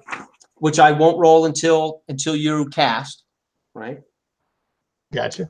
Okay. All right. Your base power level is 1, of course, because of your willpower. Willpower, yep. And I need 6s to succeed in this, right? At least 1. Is it opposed by anything? I mean, it's just as the mishap. Only counts. So you just get to roll 1 die. You don't roll your rank dice. That just tells you what you're allowed to cast. So you roll 1 die for your willpower. You cannot fail at this, but if you roll any skulls, there's a potential for a miscast. So all you need to do is roll a 6 with 1 die. Oh man, good grief! Now you don't have to. If you want to change your mind here. No, I want to see this because if I pull this off, it's going to be epic. But I have always a plan B. You know how it works. Anyway, and you still have a fast action. So you have 2 actions. Right? Slow action is casting, and you still have a fast action left after this. So you could still try to move. I'm thinking, since I broke my tooth off and screamed, I did that to try to wake him up. So that ate up a little bit of time. And he'll wake up for next round. He'll be ahead of you. He'll be at 5. But this round, he's surprised. He won't get to go. So you're going, okay, good. So that was your fast action, breaking off a tooth, screaming, and then you cast, right? Yeah. Okay. I'm going to cast. Well, let me see. All right. Here goes nothing. Oh, man, it was a 2. 2? Uh-oh. Right. And the mishap is 34. The spell unleashes demonic visions, which inflict 1 point of damage to your wits. So don't just put a whatever your normal wits is. Don't mark that off. Just put just underneath on the character sheet. It'll have right underneath. Oh man, where's my character sheet? It is down below. It says conditions. We're not at conditions, but see beside that it has wits. You've put a 4 in that box. Okay, gotcha. So there's a little mark. So just put a mark in there that you've suffered a point of damage on your wits. So you never actually erase your attribute score, right? You never change your attribute score. You put a tick in that box. Okay. So you've suffered some damage to your wits as you hear a hallucination, demonic visions as you stumble about and this mist is closing. Okay. Oh, geez, man. A blood mist with demonic, I mean, it makes sense. You know what I mean? Now I'm seeing demons coming out of this mist. Yeah, and you're feeling that, at least. You're having that hallucination. Now, let me go back to my encounter. Okay. This is one I never had in all of our sessions. Okay. Let's see here. So, on its turn, now again, you have a chance to dodge or parry this thing as it engulfs you, right? Let's see here. So you need to make you need to make an insight. Now, Jason, what I had in my mind, and now I'm not going to back up, but what I wanted to do was, you said dodge and parry, right? No, you won't have a turn now to do that. You spent your fast action, right? Gotcha. And you spent your slow action. So now, while you're having these hallucinations, this mist is engulfing both of you. So you need to make an empathy Let's see. You need to make an insight check, right? Insight, which I've got 2 in insight. Okay, Oh. so that's your empathy. So add your empathy and your insight. So my empathy is 5. Right, so 5 dice plus your insight, which is 2. All right, 5 and 2. Okay, roll them. You just want a 6.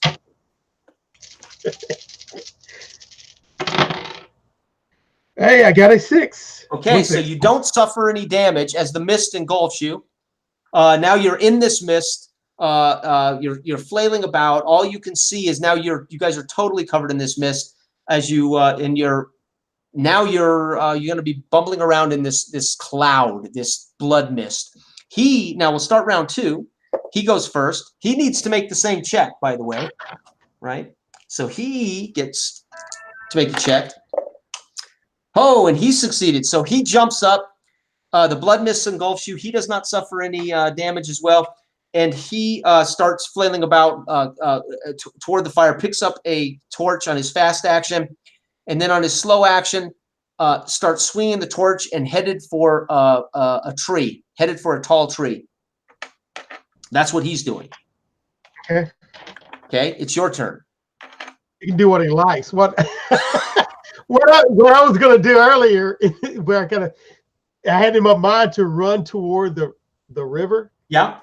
And dive in it before the mist came over and try to turn into an otter or something. That's right. Right. But that's where I was keyed up to do that. And especially whenever these demons start coming out.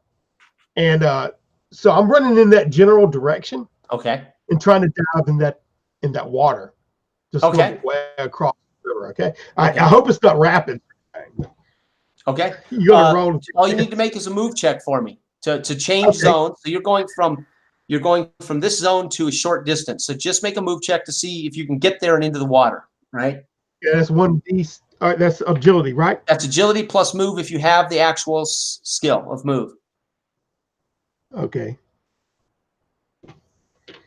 Nope. Okay, right. So agility, however, 2 dice? 2 dice.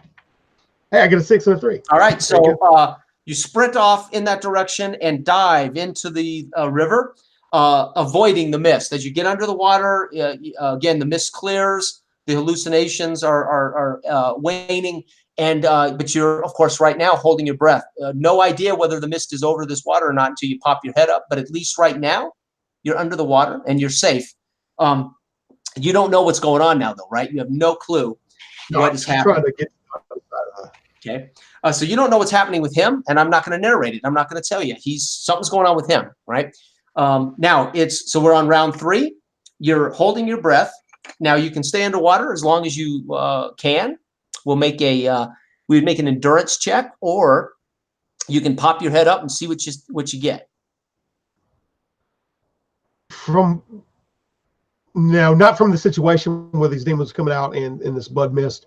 I don't know how far it ranges, but I'm going to swim as far as I can until I hit the edge, or either my endurance runs out and I have to come up. You're to the other side of the river? Yeah, that was my intent, yeah. Okay, so now we're going to definitely have to make a strength check versus the river, right? So what's your strength score? Do you have swimming? Actually, if it's got a swift current or whatever, I will go down with that current. Oh. Because it's going to help me out of that little vicinity. Okay. So you're going to hold your breath then and let the current take you? Yeah, I swim with the current to try to accelerate myself out. Okay. You don't have to make a roll. You're just going to go with it. Now, next turn, I might ask you to make an endurance check to keep holding your breath. But this turn, I'll let you just do that, right? As your fast and slow action. Is that fair? Yeah. Okay. So again, you don't know what's happening with the mist and him. We'll go into turn 4. You can't tell how far you've gone, but you're starting to feel like you're going to need some air. You could push through this and try to hold your breath longer, or you can pop up now and see maybe where you've gone. And we're technically we're going into round 4 is what this would be. You don't know what's happening with those 2. Yeah, I'm literally going to hold my breath until I have to. Okay. Get up. All okay. Right. I'll be making try not to go downriver, but try to angle across right now. Okay. to So the you across the opposite side, or to the side you jumped in from? no, the opposite side. Okay. Floating across, yeah, that'll just take time. Yeah. And then the distance, you have no clue how fast or how far you're going. Uh, so we'll skip forward and get, at this point, you have to make a roll or come up as you cross to the other side. By the way, you're at the Oh, other side. This would basically be turn 4 or 5, excuse me, 6. oh, I'll come up if I hit the other side. You know what I mean? Okay. And as you do, you see that it's clear. I mean, it's dark. You see clouds and stars in the skies. Here you can hear the sounds of the forest, and you can hear him screaming for you. Mythgo, where are you? Mythgo, and you can hear it echoing. It's quite a ways, probably you're thinking 200, maybe 300 yards. You've drifted quickly down this stream and across it. You're on the opposite side. And you've moved probably 200 yards. So you would be in what's called long range, right? Okay. You can't quite see in the dark. You can't see your fire burning. So that ought to tell you the mist is still there. Oh yeah. Well, what I was going to do is when I'm kicking up and dragging myself out of the side of the river, I'll be spitting out blood and coagulated in my mouth or whatever like that. Everything happens so fast. You haven't even had a chance to spit the blood out of your mouth. From the tooth and whatever. And I'm clearing my head and whatever. I'm hearing him yell, but I'm also listening to my little woodland friends. Okay. You said they had shut the heck up. Are they, is there any activities? I mean, it's nothing outside the normal, right? The kind of stuff you would expect to hear. Right. Okay. But nothing out of the normal. They're not really quiet. When the blood mist fell upon you, that's what you noticed first. Everything went dead quiet, right? And you knew that it was either killing and destroying what there, or they like the forest will do when something's banging around in it at night, shut up, right? Over here, everything sounds normal, right? That's the template for what I'm going to do when I'm walking back toward that general direction on that side of the river. And I'm going to be looking for the blood mist and listening for the animals. And whenever I hear them stop, I'm stopping. Okay. Back up on the other side towards your camp. You can do this, and again, we're going to move out of combat now, right? So this is just normal term, because we're not physically in combat here. You've moved out of that range. You get about opposite side of the camp, and you can you're about as far. You think you've gone about as far as you can hear him yelling for you. It gets louder and louder. As you get up to you think you're almost parallel across from you is where your campfire would have been.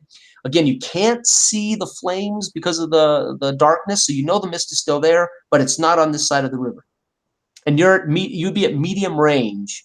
Now, granted, crossing this river without floating somewhat downstream would be a challenge. It would be a swim check or a strength check, right? Okay. But the mist is not on this side of the river.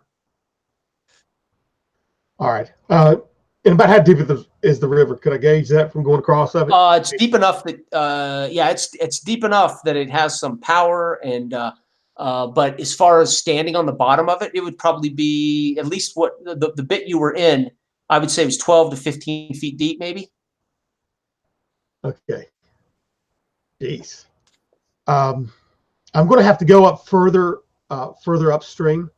Okay. And to get in and then let the river carry me across as I go diagonally to anticipate getting up there. Okay? Yep.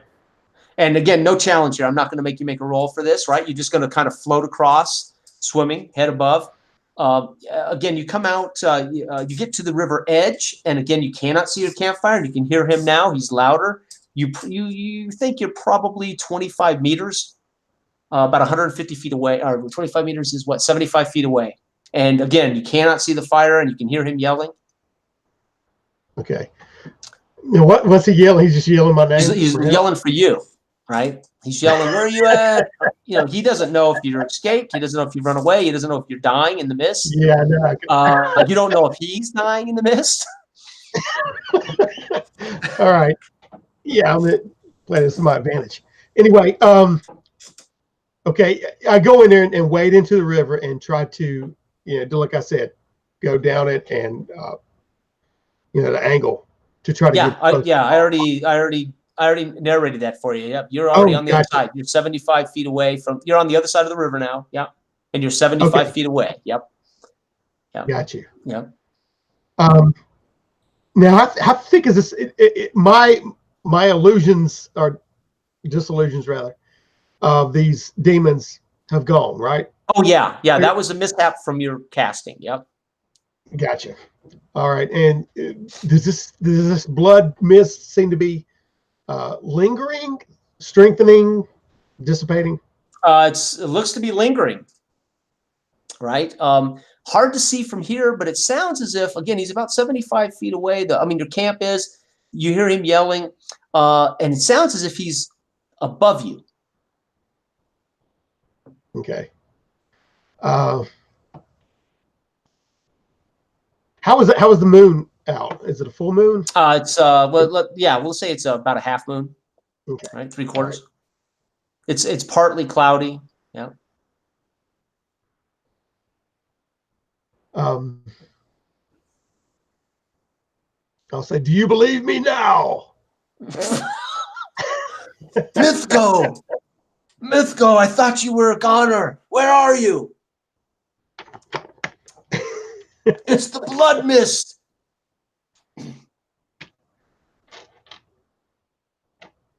The blood mist. Mm-hmm. It doesn't appear to be moving or dissipating right now. Okay. When he's speaking, yelling and speaking toward you again, you're starting now to every time he yells, he's starting to triangulate. Yeah, it sounds like he's up maybe 15, 20 feet, probably in one of the trees, nearby trees. You can't quite see him, but yeah. Now, as far as me looking around, is there any clouds in the sky? Is there any breeze? You saying it's just lingering right there? Yep. As if it's trapped him in a tree. Okay. Yeah. I will start laughing, and Okay. but I mean this, like it's treating. I'll laugh and say, "Climb down." Let's see Are you a fool, man? You are a fool. It's just the blood mist, and I'll start laughing. Okay. Maniacally. You know what I mean? Loud? I mean, are you wanting to get its attention? Oh yeah, I mean, as far as me, I'm speaking with him, but I'm letting it echo out. I want him to. Okay. I'm just taking I'm hoping that it clears out by morning, or when the. So you want to stay? You want to stay outside its perimeter and try to outweight it? Is that it? Yeah, into the morning where we can find out what's going on. But I'm just kind of heckling him and using it to my advantage to say that he shouldn't question me or what I did, etc.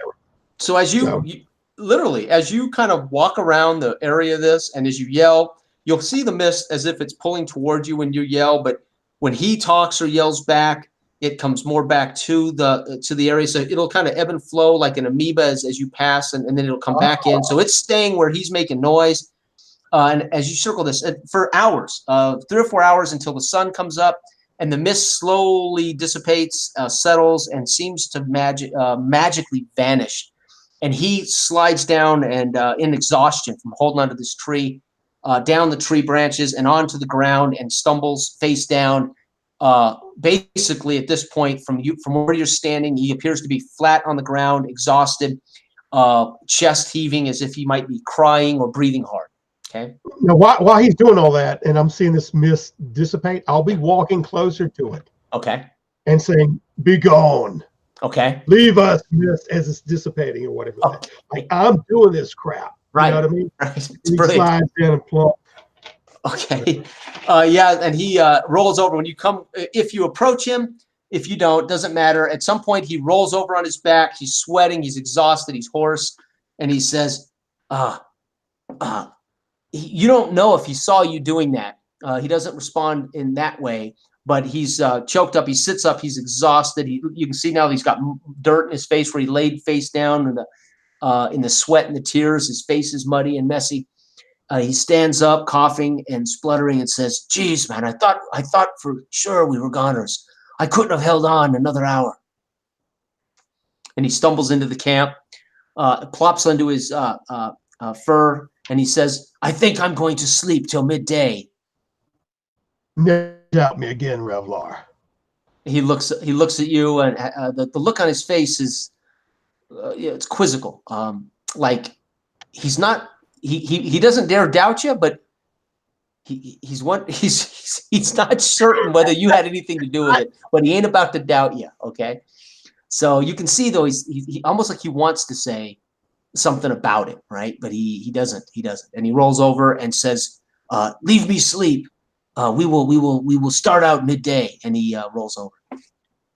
Yeah. So now, what would you like to do? Now we're starting the quarter of the day, which would be morning, right? This is morning. Awesome. So that was encounter one, and I wasn't going to use real encounters from the game because I don't want to spoil it for people who haven't played it. But that's one of the encounters, right? Well, but who cares? What the hell? When I'm traveling with him, I'll be talking to myself almost like, I want him to be very on edge around me about it. I'm like, bringer of the blood mist. You know what I mean? Right. I'm really kind of like, okay. It's all show and heraldry about myself. And you said the undead, tamer of the walking dead. Yeah. Bringer of the blood mist.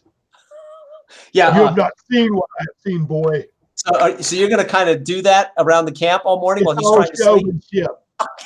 Oh yeah. I'm wanting him to be very leery and going. So he is. Now again, you don't know what is wrong with him, but at some point he gets up. He's grouchy now. He's kicking the fire, and this has been a couple of hours that he thought he was going to sleep, but you were mumbling and talking to him, and he's beginning to show wear. And now you can see he probably hadn't slept at all, right? He's showing signs. He's making mistakes as he's trying to pick up his gear, and he says, because it sounds like you've spent the quarter of a day harassing him. Is that what you were saying? Yeah. Well, I mean, I wanted to do that a bit, as you travel too.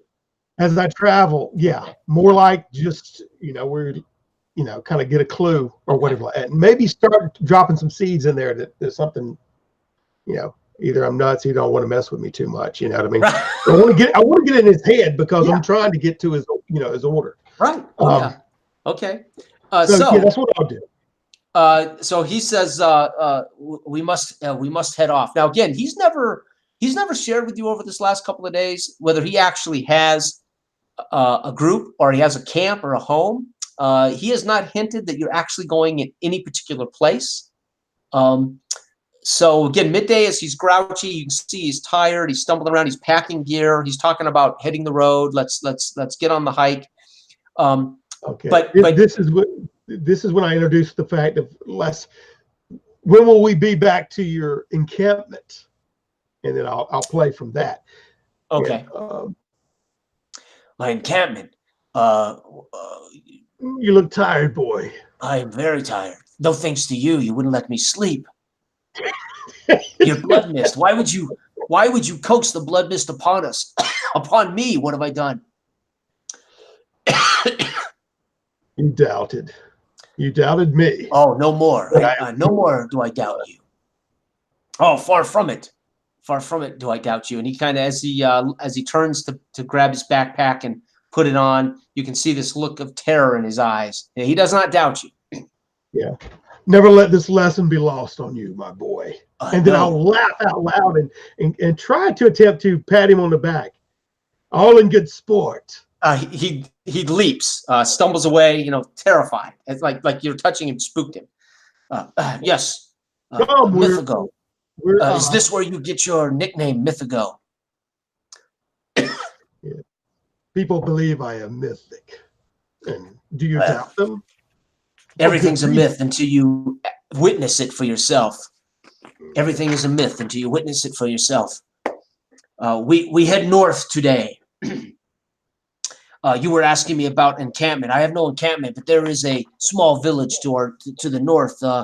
Just another day and a half, and it is where hunters sell pelts and meat and trade goods. That is where we are headed. Good. We need to refresh ourselves from the road. And he sees me with my mask or whatever, and there's mud on it that I'd taken and caked on there from the river that I'd gotten out, and like the silt. So I'm looking a little bit more. Now, does this cover your whole face, or can we see the blood on your chin?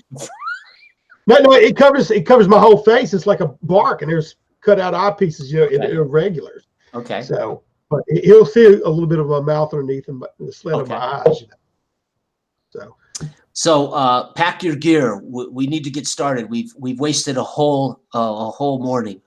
And then he leads way. So he gets to make rolls for leading the way as Pathfinder as you enter the next hex. So you march on for about 2/4 of the day into the next hex, basically. Now, again, I'm using these terms so people know kind of what we're doing, right? I wouldn't necessarily do this in game time, but when we change a hex, when we actually change, we make a roll to make sure you're on the right path, you don't get lost, there's no mishaps. So he has to make this roll, right? You are keeping watch, right? That's your job, and you need to make a scouting roll. And if you don't have scouting, now, if we're going alongside the river and we're going north of the river, right? Right. So I assume this village is alongside. So you want to follow the river. Yeah, essentially. I mean, if there's any difference. Yeah, so we'll give him a bonus die because he could still have a mishap, right? Yeah. And unfortunately, he does. He's not lost, right? He kind of knows where he's going. We've got a mishap here, right? He had no successes, so he's not, like I said, you're by the but something else has gone wrong here. Let me find that in the book, and you need to make a watch roll. And remember that particular roll is where is it at? Let's see here. Just so you know, this is on page 149, right? And you need to make that lookout, keep watch roll, which is survival. Let me see where am I? Yep. Scouting check, right? If you don't have scouting, then you use that, right? Okay, which is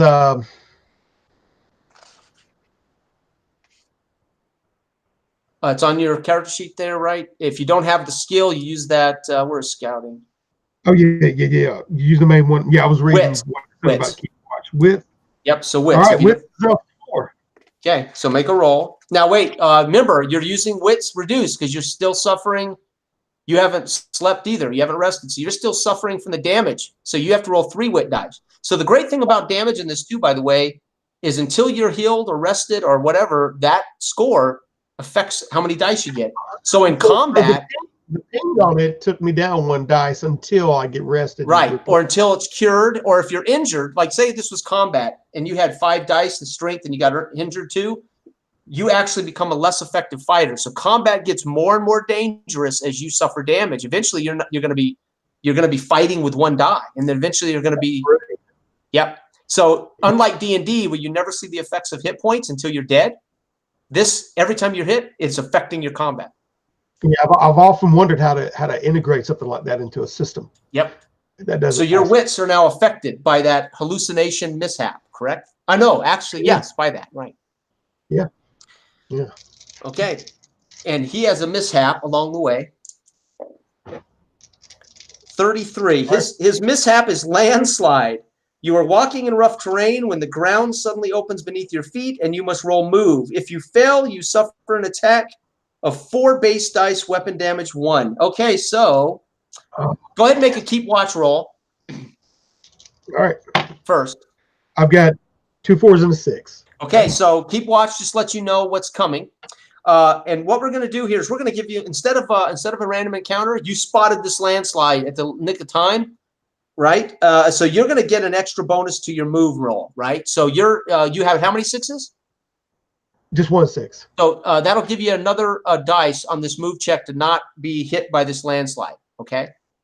Okay, and this has nothing to do with initiative as far as who's. No, this isn't combat. This is a natural disaster. Okay. Right? And he has to roll to avoid. So go ahead and roll to avoid this landslide.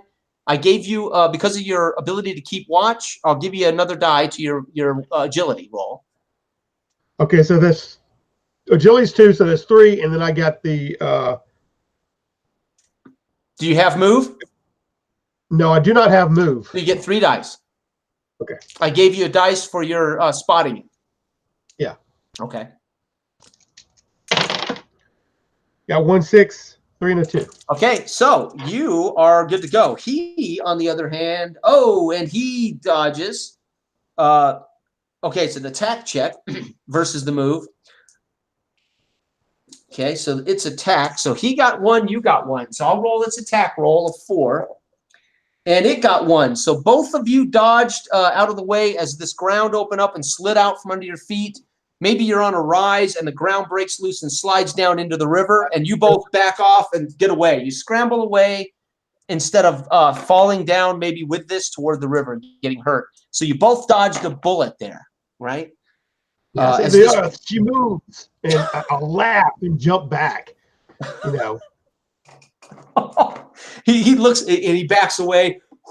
That was close. And he looks at you as you say this. Why do you try to kill us? You are insane. I'll use my natural adrenaline and, you know what I mean, and transfer it over into some kind of a, laughing response. Okay. Anytime anything like that happens. But anyway, that's great. So again, he looks at you now. His facial expressions for the most of the rest of the quarter of the day travel, as you get to a spot where he's thinking we should make camp, and his facial expressions. He watches you now as he leads. He'll look back and he'll kind of keep an eye on you for the remainder of this quarter day. And as you, I'll say stuff like, "Stay hardy, boy." And he is clearly. It's clear now that he is concerned about your mental health or that you are dangerous. And it's obvious now in his distance. He keeps his distance just beyond arm's reach, right? He never lets you get within touching range. And I frame it in a little bit like good-natured ribbing, like you would do with a greenhorn. Okay. Almost, you know what I mean? Like he's got a lot to go to get to where I am. Putting him in his place basically, and frankly enjoying any kind of a close encounter. Okay. Him, freak out a little bit. Awesome. That's man. Perfect. He leads you to an area and says, "This is where we should make camp." Now, do you want to make camp, or do you want to let him make camp? Find camp. Oh, I'm letting him make camp. Okay. So then again, you'll be keeping watch for this quarter of the day, right? As he looks for a good campsite in the afternoon. He's exhausted, so he's wanting to stop in the afternoon as he's beat and now just absolutely wore out and terrified, right? Okay, so no mishaps, and he finds a very nice campsite. Up away from the river. Of course, you guys have kind of climbed up, and the river is now lower, and you've seen a landslide. And the rest of the day, he continues to lead you. You're still following the river, but you're slightly farther from it. And he comes to an area where there's another stream that trickles down toward the river, and he finds a nice spot so you're close to its stream for water. And then suggests that he wants to forage and refill his coffers. So that's what he's going to do now for the afternoon. When we get to the river, I'll say, "Maybe there's hope for you yet," and slap him on the back. Okay. Do you actually want to touch him? Because he's trying not to let you touch him. Yeah. Okay, so let's make an opposed touch check versus his agility and your agility. I'll gauge his fear, rating. Yeah. He's just trying not to let you touch him. Yep. 6. I got 1. I got 1 6. I got 1 6 as well. Okay, so as you reach to touch him, as he tries to get away from you, you end up hitting his arm. Like you didn't get what you wanted, but you did touch him, and he swings away. Oh, you need to give me space. I'm tired. I'm extremely tired. I must go forage. And again, his eyes now are big again. He's very nervous, clearly nervous here. Okay. Okay, and I'll laugh and say, "Maybe the whippoorwill will sing you a lullaby." and then to turn on my heel and start walking, whistling as I'm looking around, around the campsite. Okay. Maybe forage something. Okay. So you want to spend the quarter day foraging as well? Yeah, sure. Okay. You don't have to. Yeah, Now I will be.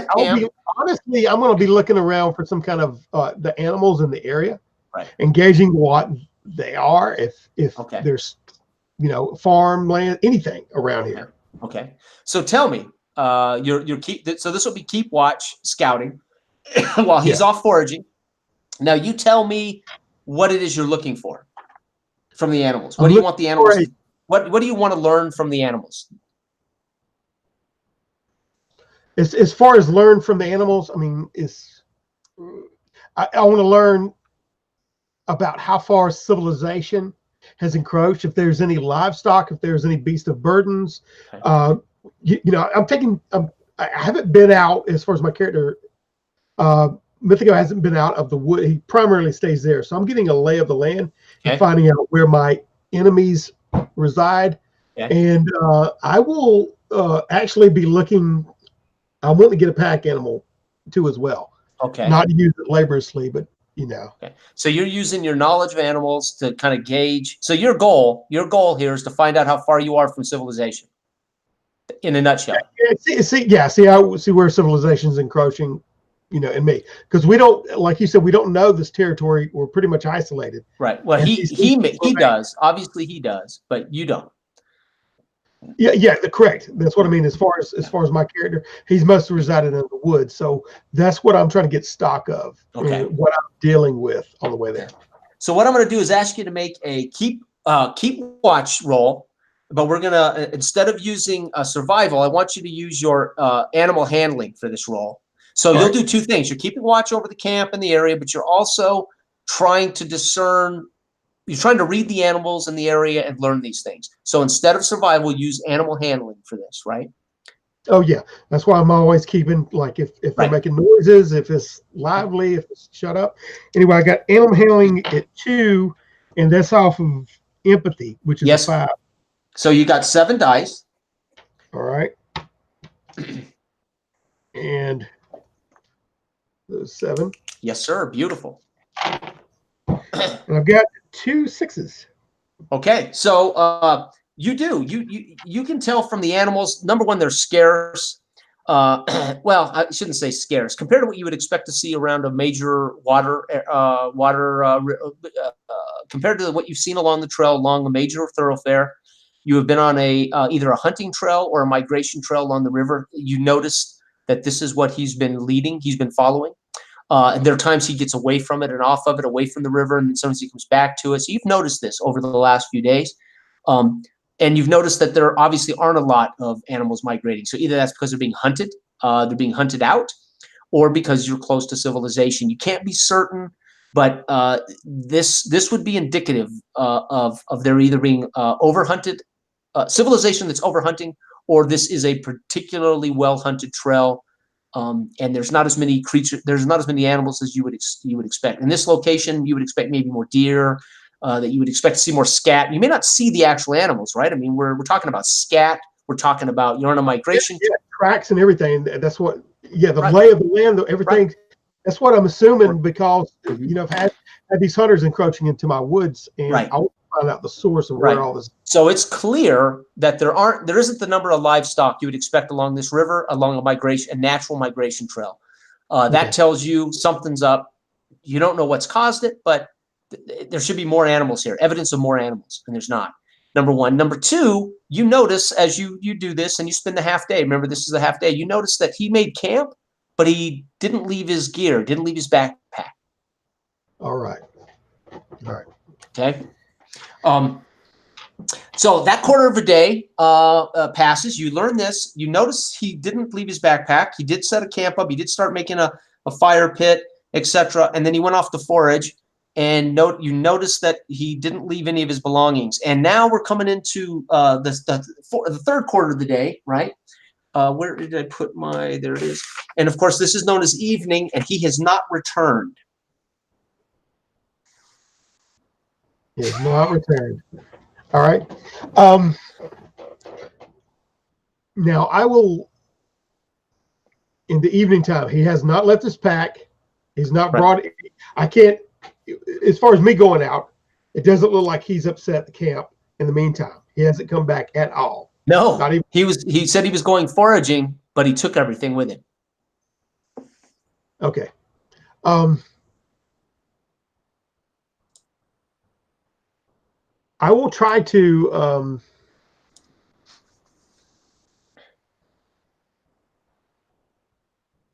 now, do I know the initial direction when he headed off foraging? Yes, sir. North. He headed. So again, he took you away from the river, up away.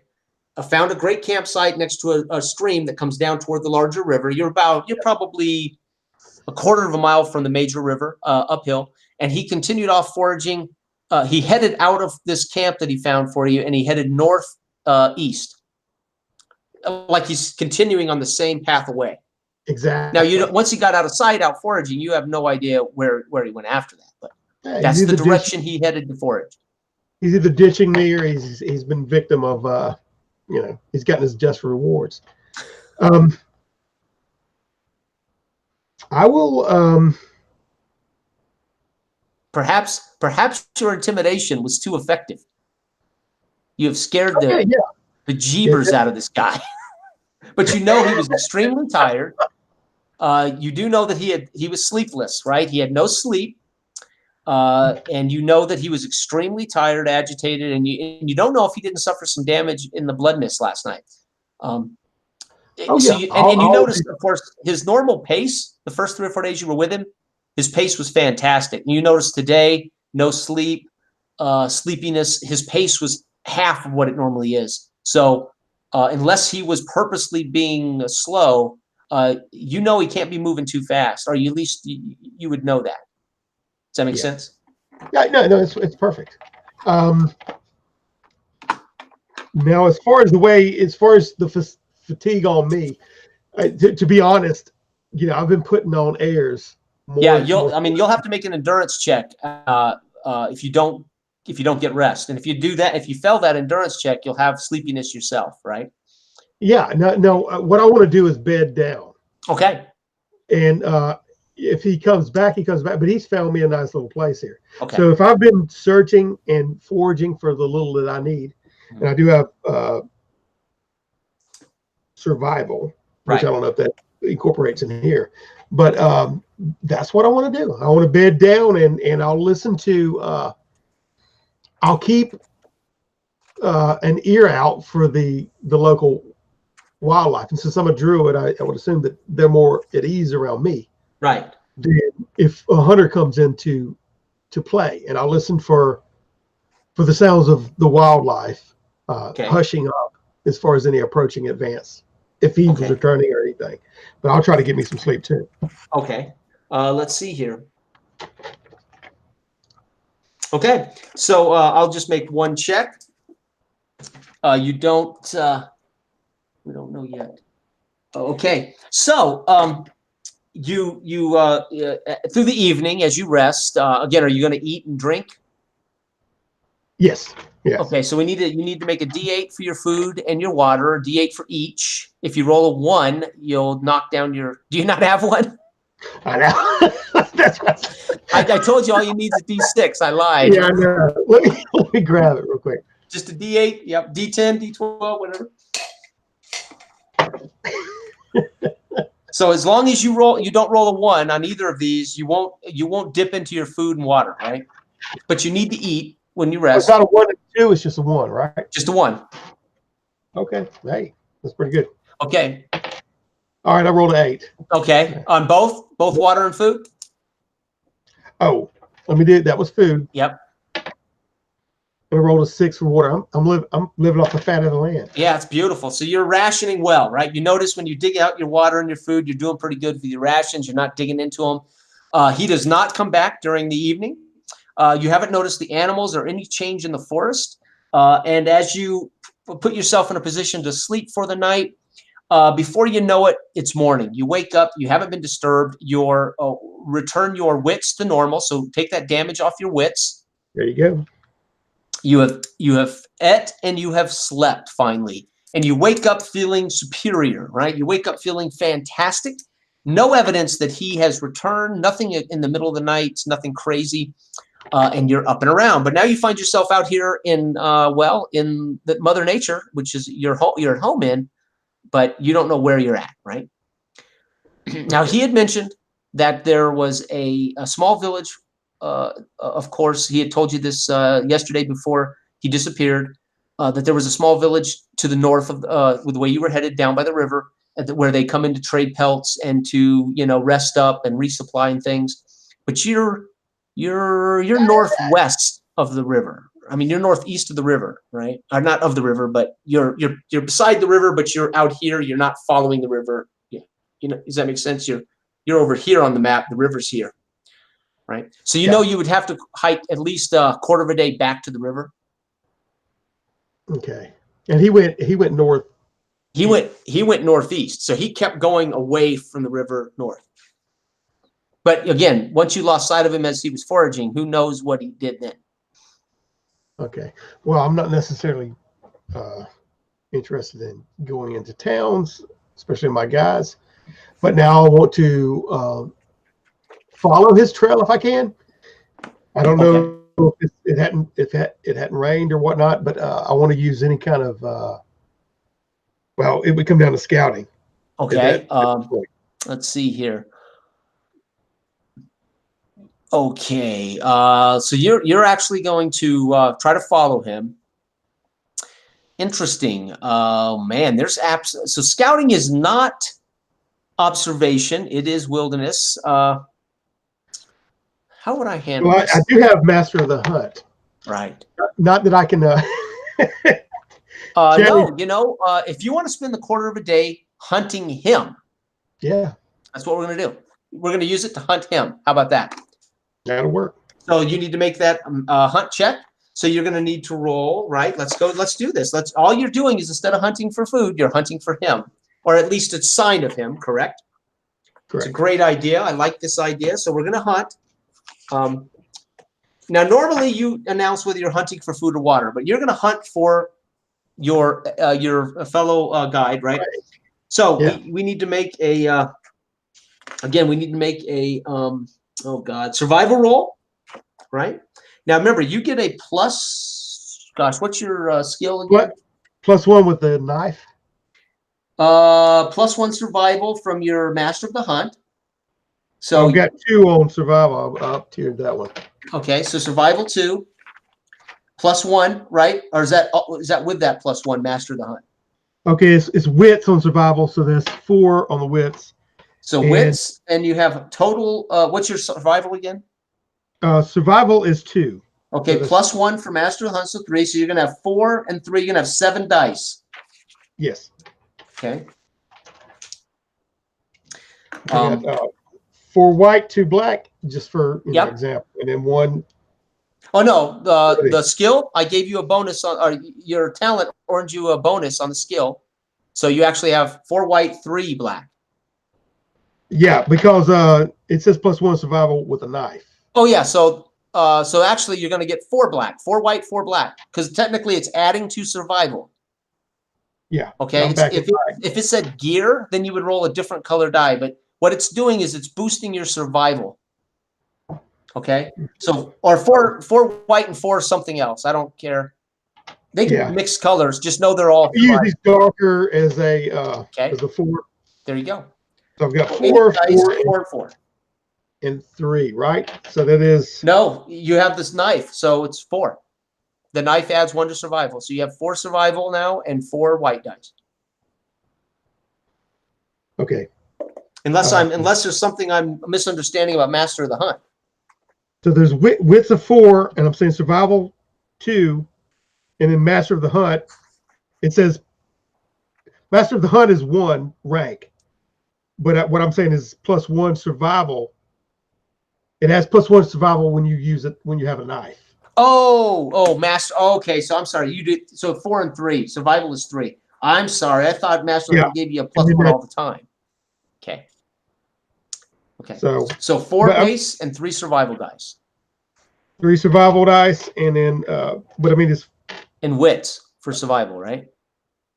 Yeah, there's wits, wits of 2, and then okay. Oh no, wits. No, your wits is 4. Yeah, sorry. Wits is 4. Survival 2 is what I meant to say. Right, and then +1 for the knife. So survival is 3. 3. Okay. Yes. All right. I've got 1 success and 2 ones. Okay, those don't matter unless you push. So if you want to push for more successes, then you have to leave the 6 down and you have to leave the 1s down. You get to re-roll the other dice. Now you've got 1 success. So yeah, I'll just wait and stay with that. Okay. At quarter of a day, as you spend the whole day carefully searching, you're hunting, but you're hunting for you know what, a non-animal, right? That's for you as a druid. That's almost as easy as hunting an animal, right? Because he don't fit in, right? He leaves. Oh yeah, he's a sore thumb. Yeah, and even though he's a hunter and he knows what he's doing as far as stalking prey, etc., not too hard for you, right? And you find his trail. And you find his clumsy escape through the trail. And this was made easier, actually, because he was exhausted and he was sleeping. He was terrified. You knew he was discombobulated. But he did attempt, obviously, once he led you off northeast, once he left northeast to forage, as he said, clearly he circled back around and headed back down toward the river. And so you've now spent the quarter of a day tracking him all the way to the river. At the river, you can see now he's headed north along the river. Now we would be at a potential hex change. So now you're going to be forced, as you are now the pathfinder of your own party, and you are keeping your own watch. You're going to have to make a pathfinder roll as you change this hex. But I'm going to give you a bonus of +2 because you're following the river and you know you're headed north. So, but there's still a chance for mishap. There's still a chance for you to have something go awry, right? So go ahead and roll. This is survival again. Right, so survival skill. Survival is based off of wits. Right, so wits 4, and I'm giving you +2 survival. Now this is not hunting, so you don't get your knife bonus, right? The knife bonus was for hunting. This is not hunting. This is leading the way. This is pathfinding. So you're going to get your survival, which is 2, and I just gave you a +2 to your skill survival because you're along the river and you know he's headed north. So you have 4 and 4 again. This is to actually change hexes without mishap, right? Okay. Does that make sense? Okay. Oh no, that's perfect.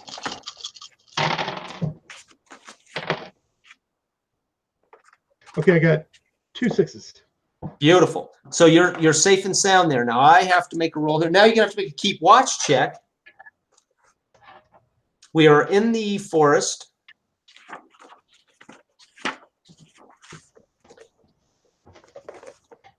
Okay, so make a keep watch roll. Now you have to do your own watch. You have to watch out as you tread, right? And that again is survival. All right. So on the watch, which is based off of wits. Yep. 4 survival, so that's rolling 6. I'm sorry, it's scouting. Excuse me. I'm sorry, scouting. It's scouting. Sorry. Excuse me. Scouting is 1, so I'm rolling 5. Okay.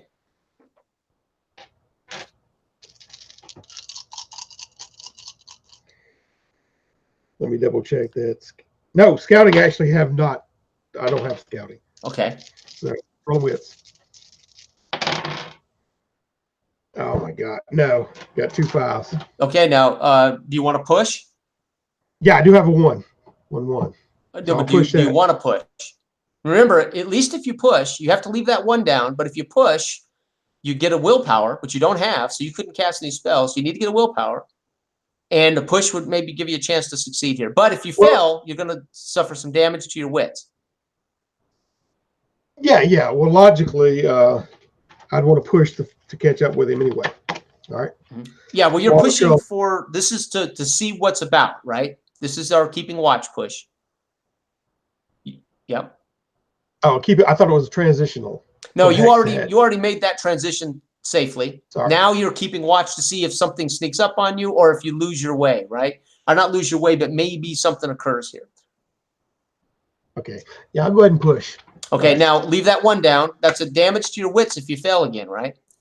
Yeah. And you get a willpower, so mark that willpower down. 3 dice. I got a 6, a 4 Okay. and a 2. There you go. Okay, so you do spot a group of unwashed humans wearing worn clothes and all sorts of simple weapons. They step out on the road or on the trail in front of you, right? They are dirty and they look like they haven't eaten properly for a number of days. They are large. They are large men with black beards.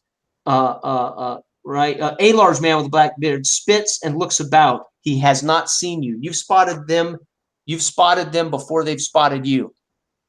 Okay, good. And how many in number? 4. And they look, again, they look ragged and starving.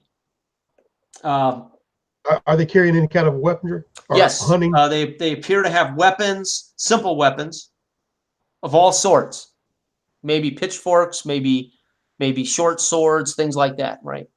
But nothing They clearly look like they're well, they're out of place here.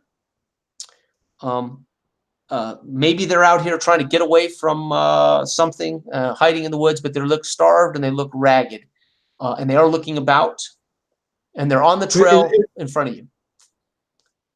Okay, yeah. You mean they're coming toward me? They just haven't No, seen me yet. they appear to be like maybe they've set a camp here off the trail, not far from the river. Remember, you're now down close to the river again. They're probably is like a makeshift camp or something. Gotcha. All right. And they haven't seen you yet, right? But I mean, as far as my character, he's seen hunters coming into there, but he's been isolated inside this forest. And these fellas look different than hunters, basically in their dress and their They're ragged, they're starved, and they're ill-equipped. They have the wrong kind of weapons. They don't have the these guys may even be bandits hiding out, robbers or something that may have escaped or ran off into the woods or who knows what. Yeah, I just see him as the dredge of humanity. That's right. Upon the land. So I'm going to see if I can take stock, get as close as I can if there's a tree. Okay.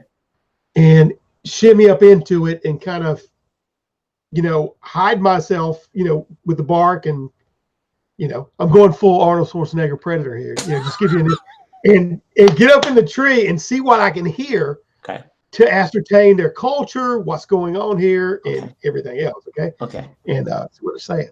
Okay. Let's make so you're gonna climb. I won't make you make the roll for climbing, but to be quiet about it, I'm gonna have you make a stealth roll. Right? That's agility. If you don't have stealth, then it's just agility. All right. Okay. And that'll be opposed against the best of their crew's ability to spot you. Right? Remember that you don't roll for everybody. You roll for the guy with the best score. All right. Do I get a gadget dice for my little? I would say it's camouflage. If they were looking around, if they thought they heard something, sure, it could play a role. We'll give you a gear bonus. River silt and everything else. You know what I mean? And your fur, sure, we'll give you a gear bonus. So agility plus your gear bonus of 1. Okay. Right. We'll give you gear. I like that. Versus his ability to maybe hear something. All right, here we go. Here's nothing. Oh, I got it. 2006. Well, okay. As you climb up, you shimmy up this tree. We're going to call you short range from them, right? So they're short, there's near, and there's arm's length. So you're about 75 feet from them. You shimmy up this tree. They don't appear to have heard or noticed you at all. And you can kind of hear them talking. There's one big bearded guy among them that pushing them around, barking orders. He's over at the spigot tearing meat off some thing that they've been trying to cook. He's trying to get food off the bone. They're clearly starved. He shoot a guy away from what was left on the spigot. It kicked him in the butt, sent him sprawling. And these other 2 guys, and then you hear him bark. At this range, you can just hear when he's loud, and you hear him say something about "Go find food, go forage." And see if you can't. And he calls out the name of one of these guys and tells him to head up that and see if you can't catch that guy who passed us a little while ago with the backpack. And so one guy hits the trail, scores north out of your sight. The other 2 bungle off into the bushes, and they look like they're looking for berries or One guy sees a rabbit, and you see him running around with his hands like he's going to catch a rabbit, like some fool. These guys are clearly doomed out here. Right? Okay, and they've got a bully, and he stays in their little camp with their spigot. Yep. And he has nothing on the spigot so far, right? Well, no. What was on it? The guy came out, was trying to pick stuff off, and he pushed him away and ripped it loose, and he's gnawing at what's left on the bone. And then he barks them to go find something to eat for the crew. He sends one guy north chasing somebody who passed by here earlier with a backpack. Probably got away from him. The other two ran off, and they're both, the irony is they both go off the same direction to forage, and so they're spooking rabbits and stuff. One guy's just trying to catch a rabbit with his hands, but they have left him alone in the camp at an old fire and the spigot, or the, what do you call it? You roast the rabbit on, right? Oh yeah. Now I'm gonna let that one guy that took off. And what time of this day is this again? This is now. This would have been. It's the third quarter, which is, I'm trying to remember the terms. Evening. So we're getting into evening. Okay. But it's not dark. Remember, this is summertime, so it gets darker later. Oh yeah. So this is all right. He's run off. I'll wait till he disappears. And are any of them I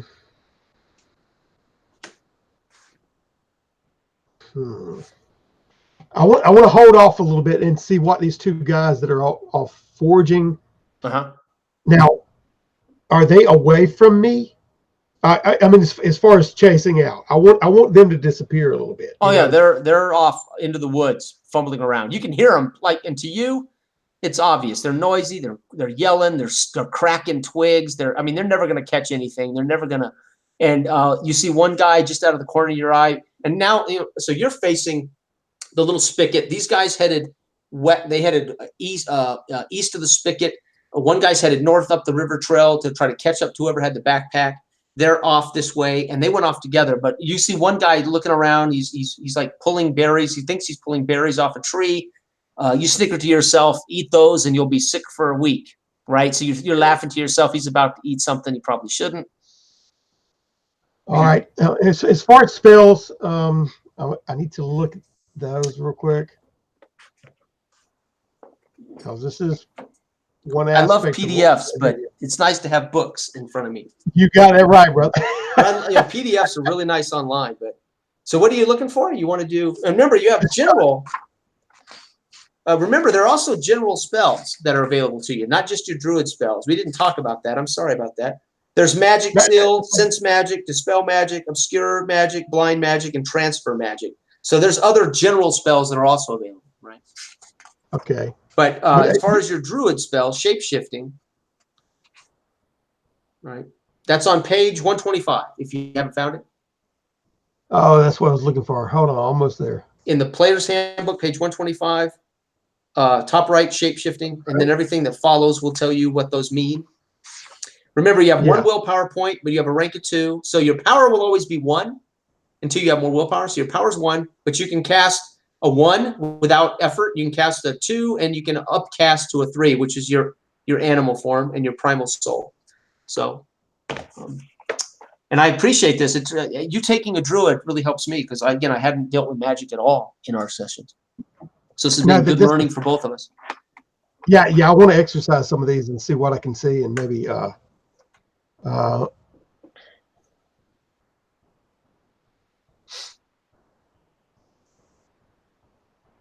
right.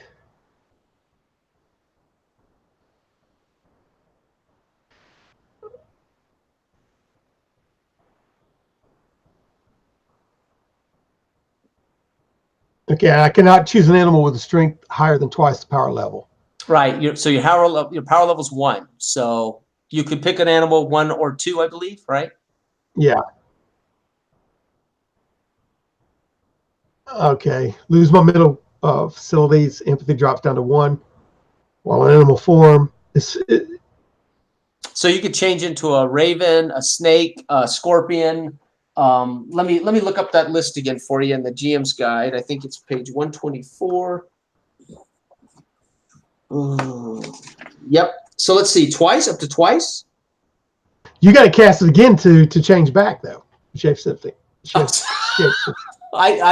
my gosh. Yeah, no, that's pretty rough. Now while I'm up here though, I'm looking around for any kind of animal that well, actually they're in the area. They're probably scared off somewhere. Oh yeah, there is no animals at all in this area other than birds, Yeah. maybe chipmunks. I remember our conversation earlier. Yeah. Just getting desperate here after reading that change. You have to cast again to change back more. And as far as the duration, it says immediate. Yeah, so you can change. You can change immediately into whatever if you succeed.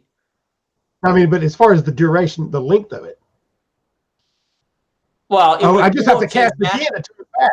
Right. You would be a raven as long as you don't cast back. Oh, that's great. No, I wanted but right? Isn't that right? I need a tooth, right? I'm gonna be toothless before the end of this. Wait, you get the strength and agility of the animal while you're in that form. The downside is that you lose your ability to speak and a part of your mental capacity with your wits. So your wits will be reduced. Your empathy will drop 1. You also get access to the animal's natural attacks. Shifting back to your normal form requires that you cast the spell again. So until you push a roll, so you would almost want to force yourself to push a roll at some point to try to get a willpower. I know. And remember, you're only going to have 1 die to roll because your willpower is 1. So you're only going to have 1 die. I would just have 1 die, period. Right. So there's no, oh man. Remember, that's why you failed the first time, right? Yeah. Now, you never fail the cast.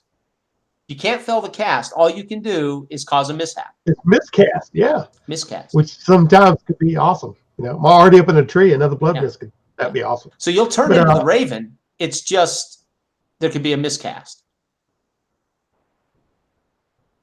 But I can't do a number 2 creature. Can you give me some feedback on that? A number 2 creature? Power. I mean, it says I can go to a level 2 creature. Is that right? Well, it's based on the strength of the creature. Is that right? So I got the path of shape shifting. I got two in my rank, so I'm still rolling a 1, right? Right, but this is based on strength of the animal, correct? Not the. Well, I've got 2 willpower. Is that right? Well, no, it's 2, but I think the animal you can turn into is. You cannot choose an animal with a strength higher than twice your power level. So your power level is 1 because that's your willpower. So 2 would be the highest strength. So you could do a cat, a raven, a snake, or a scorpion/spider. Or you could dream of an animal that might put you there. That's what I was wondering because I got 2 on my willpower listed. So. Oh, you have 2. Did you take the willpower off that you spent when you did your last cast? Because you spent that. No, I didn't. Okay. That's so what you really have 1, right? You earned 1 for pushing that 1. Yep. So you have 1. Yeah, that's why I was thinking I could maybe cast that. Okay. Okay. So when you climbed to that tree, if you had been thinking ahead, you might have wanted to push that climb. Yeah. Of course, then you could have fallen out of the tree or something. Yeah, I know. Tell me about it. Yeah, the cat's paw is pretty cool. Okay, we'll do something in a second, guys. Are people watching? Well, maybe. I know eventually maybe somebody will. But I thought you were talking directly to somebody. Yeah, I'm being positive.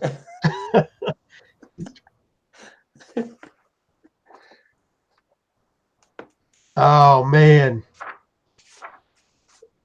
And by the way, this was an encounter. This is from the GM's guide. It's one of the encounters. Right. Okay.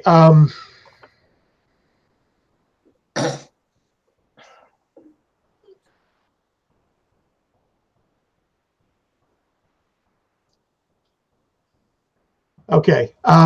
Gee whiz.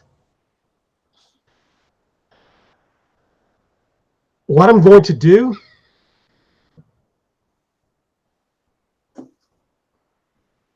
Oh heck, man.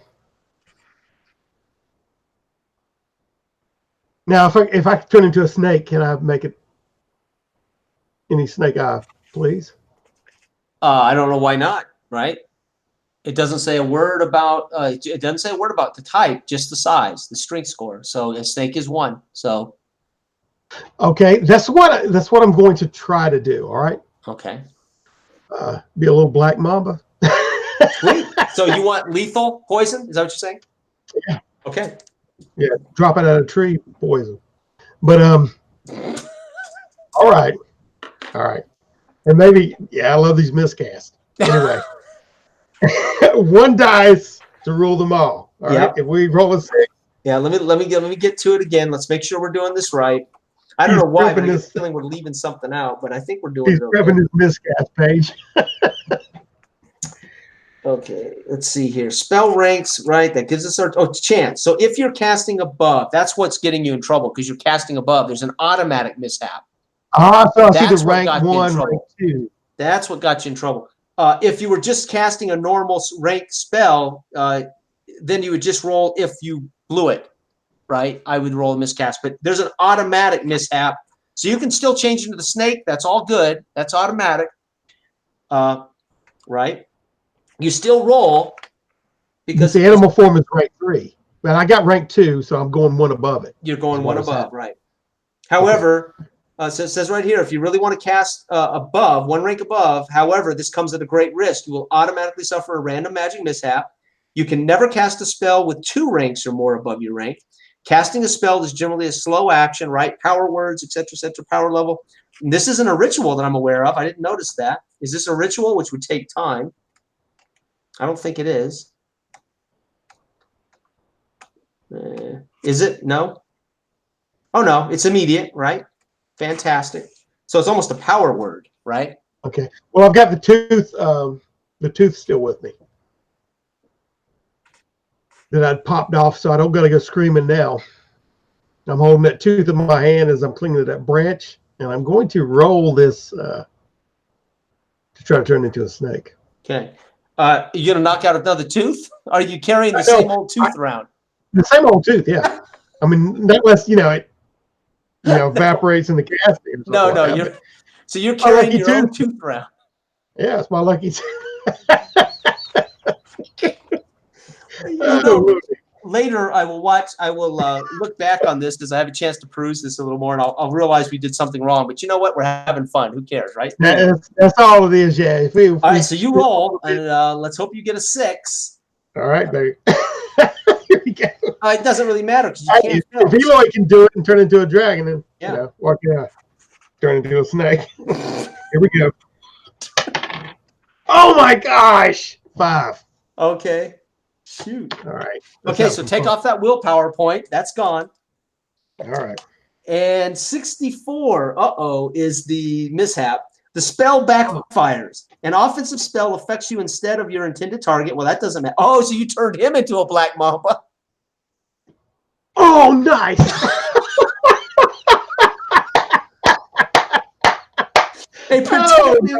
A protective or healing spell wounds instead of heals. A shapeshift goes horribly wrong, and you become a dumb animal. A summoned undead demon or illusion turns against you. The GM specifies the details. Oh my gosh. So you become a dumb animal. That's what it says here, shapeshift. Okay, I was thinking you might have turned him into the mamba. Oh man, that was so close, man. Okay, so we're gonna turn you into a squirrel. But fortunately, you're still hanging in the tree, right? So you don't fall out of the tree. And here's the thing: do you know you're a squirrel, or do you think you're a poisonous black mamba? That's what I want to know.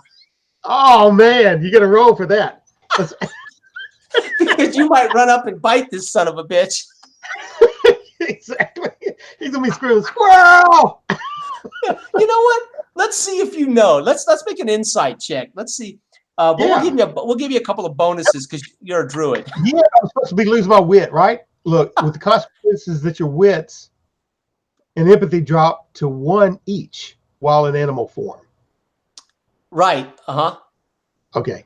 But only while you're in animal form. So just make sure wits is now 3 and empathy is 4. That's all. Right? Now that's what I'm asking you. Did it drop? It says drop to 1 each, not drop 1. Oh, 2, yeah, because you're an animal. You're basically a dumb animal, right? So yes, you do. So you're 1 right now in both of those. So you're gonna have to make an inside check as a squirrel. You may think you're a black mamba. All right, here we go. So I rolled 2 dice, right? Yeah, right. This is epic. All right, I rolled a 3 and a 5. Okay. So you didn't succeed. Do you want to push? I can push with the 3, right? Yeah. You can push the 5. You can push them both. But if you roll a 1, you'll suffer damage to your wits or your empathy. Right, go down to 0. Well, 0's broken. Yeah. 0 means we'd roll an injury chart to your wit. Right? Oh, geez. I got to roll again, man.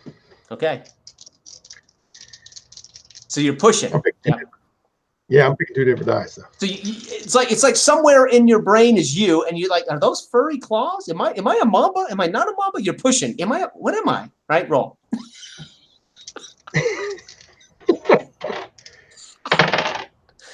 Oh my gosh, a 5 and a 1. Oh, 1. Okay, that's damage right now. Insight is wits, correct? Let's double check that. Make sure we damage the right thing. Insight is wits. Yep, that's right. Yep. So you're at 0 on wits, and that means now wait a minute, but the insight, did it get down to 1 because I had 2 dice, or my rank was 2 on insight, but it automatically dropped to 1? No, it would have been 1 as a squirrel, and then you've pushed. Yeah. Right, and you failed, so now you're hurt. It's called broken. Anytime an attribute goes to 0, you're broken, and then we roll a damage, and we're gonna see how broken you are in your wits. Most likely, it's gonna cause wrong book. It's gonna cause insanity or something, right? So you're gonna be a crazed squirrel. This guy with the beard doesn't know what the hell's going on. Here we go. But you're in the tree right now. Right? Critical, blunt, stab, others. Here we go. Critical injuries, others, horror. Where's my others? Huh. No, that's weird. So you can't get a critical injury from this? Huh. I could have swore you could. No one's ever been this crazy in our other game there, buddy. So you're the only one that's been crazy enough to turn yourself into a squirrel and then try to push. You do have a willpower point, though, by the way. Willpower point. Oh. Yeah, but I failed that, turned into it was a backfire. I still get the willpower point from not succeeding. No, because you pushed to see if you were a squirrel or a black mamba. So you got a willpower point for that. Gotcha. Okay, here we go. This is really strange. We're going to use wits. 46. Let's see what you get. Claustrophobic. Every turn. So that's not going to affect you much, right? So you're going to be right under your effects. Claustrophobic for 2d6 days. You'll be claustrophobic for 9 days. Right, so if you ever get into a confined space, that's going to rear its head, right? So you got a squirrel who's suddenly is feeling claustrophobic. I want to be free. I need to be a fine squirrel. And I'm sure we did something wrong, but you know what? Damn it, I don't care. It's fun. All right. Okay, so you are clinging to this tree. You clearly think you're a black mamba. You cannot, because again you're befuddled by all of a sudden you're dropping wits, the miscast. Now of course you are claustrophobic, a little spooked. Currently your wits are at 0, so you will stay at 0 until I would think you change form, right? And your claustrophobia then I think that would be lifted once you change form back, right? Yeah. Right, because that's because of your when you change back, you'll get your wits back up. You're only down 1 wit. Yeah. Now, if I stay a squirrel for 9 days, you know what I mean? I'll be. I'm not going to go inside the tree now, for the nuts. Claustrophobic squirrel. I'm just squirrel trying to get a nut. but I can't go in the tree. Oh, geez. That's a perfect storm. Oh my God. I only Okay. wish you had party members watching this. I only wish there were guys standing below the tree going, what the hell is he doing? I think I'm a black mama. I think I've nailed this. Yeah. Oh my God. All right. What are you gonna do? Well, actually, I'm waiting for I think I'm a black mamba. All right.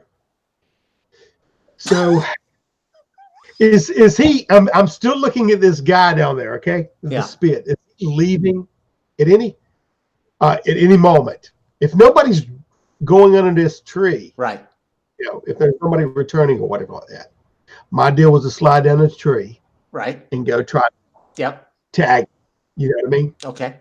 And drop him. So I am still maybe even undulating as a squirrel down this tree, trying to get to him. But if I hear anything like somebody come underneath the tree, I want to drop on him. All right? Okay. No, I mean, right now they're off banging around in the woods. It's still evening. It's not yet dark. And so you want to attack him? Is that what you're saying? Yeah. I'm slithering down the trunk of this tree. Okay. So let's make a stealth check as a squirrel. Let me pull up squirrel and see what your stealth is, because I don't guess you're like racing at him screeching, are you? A snake wouldn't do that. It would slither, right?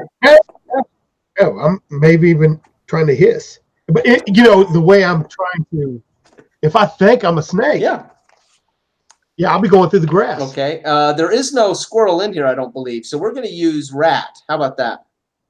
No, we can't. Oh, that's a swarm. So let's use. Shoot. Let's see. Let's use. They only have swarm. We don't want swarm. Let's use. How about cat? We'll use cat. Strength still 1, right? So go ahead. Yeah, this makes sense right here. Let's roll your agility for stealth, right? Which will be what is agility? 5. So you got 5 here. They don't have any skills. Okay, so I got agility of a cat. Versus observation. Okay, I got a 1-6. Okay, he got, oh my God, I'd like to show this. He got 2 6s. So he, oh my God, out of the corner of his eye, he spots you coming. And therefore, we're at short distance. So you get a lightning fast. So you don't surprise him. You get to draw 2 cards. Are you ready to draw cards? Yeah. Okay, so here we go. Your 2 cards are 2 and 4. So you got 2. So only way he can be faster than you is a 1. He got an 8. So he jumps up and he yells, "Squirrel, squirrel!" And he starts chasing you around, trying to. Hey man, this is dinner. Dale may be dinner in our very first Forbidden Lands game. In my mind, I'm a snake, so when he sees me, I'm going to strike. So I'm going to fly straight at him as a snake. Yep. To strike. Oh my God, that's awesome. Okay, so you get to now. You got 2 fast actions or a slow and a fast action. You're going to attack, so that's going to be.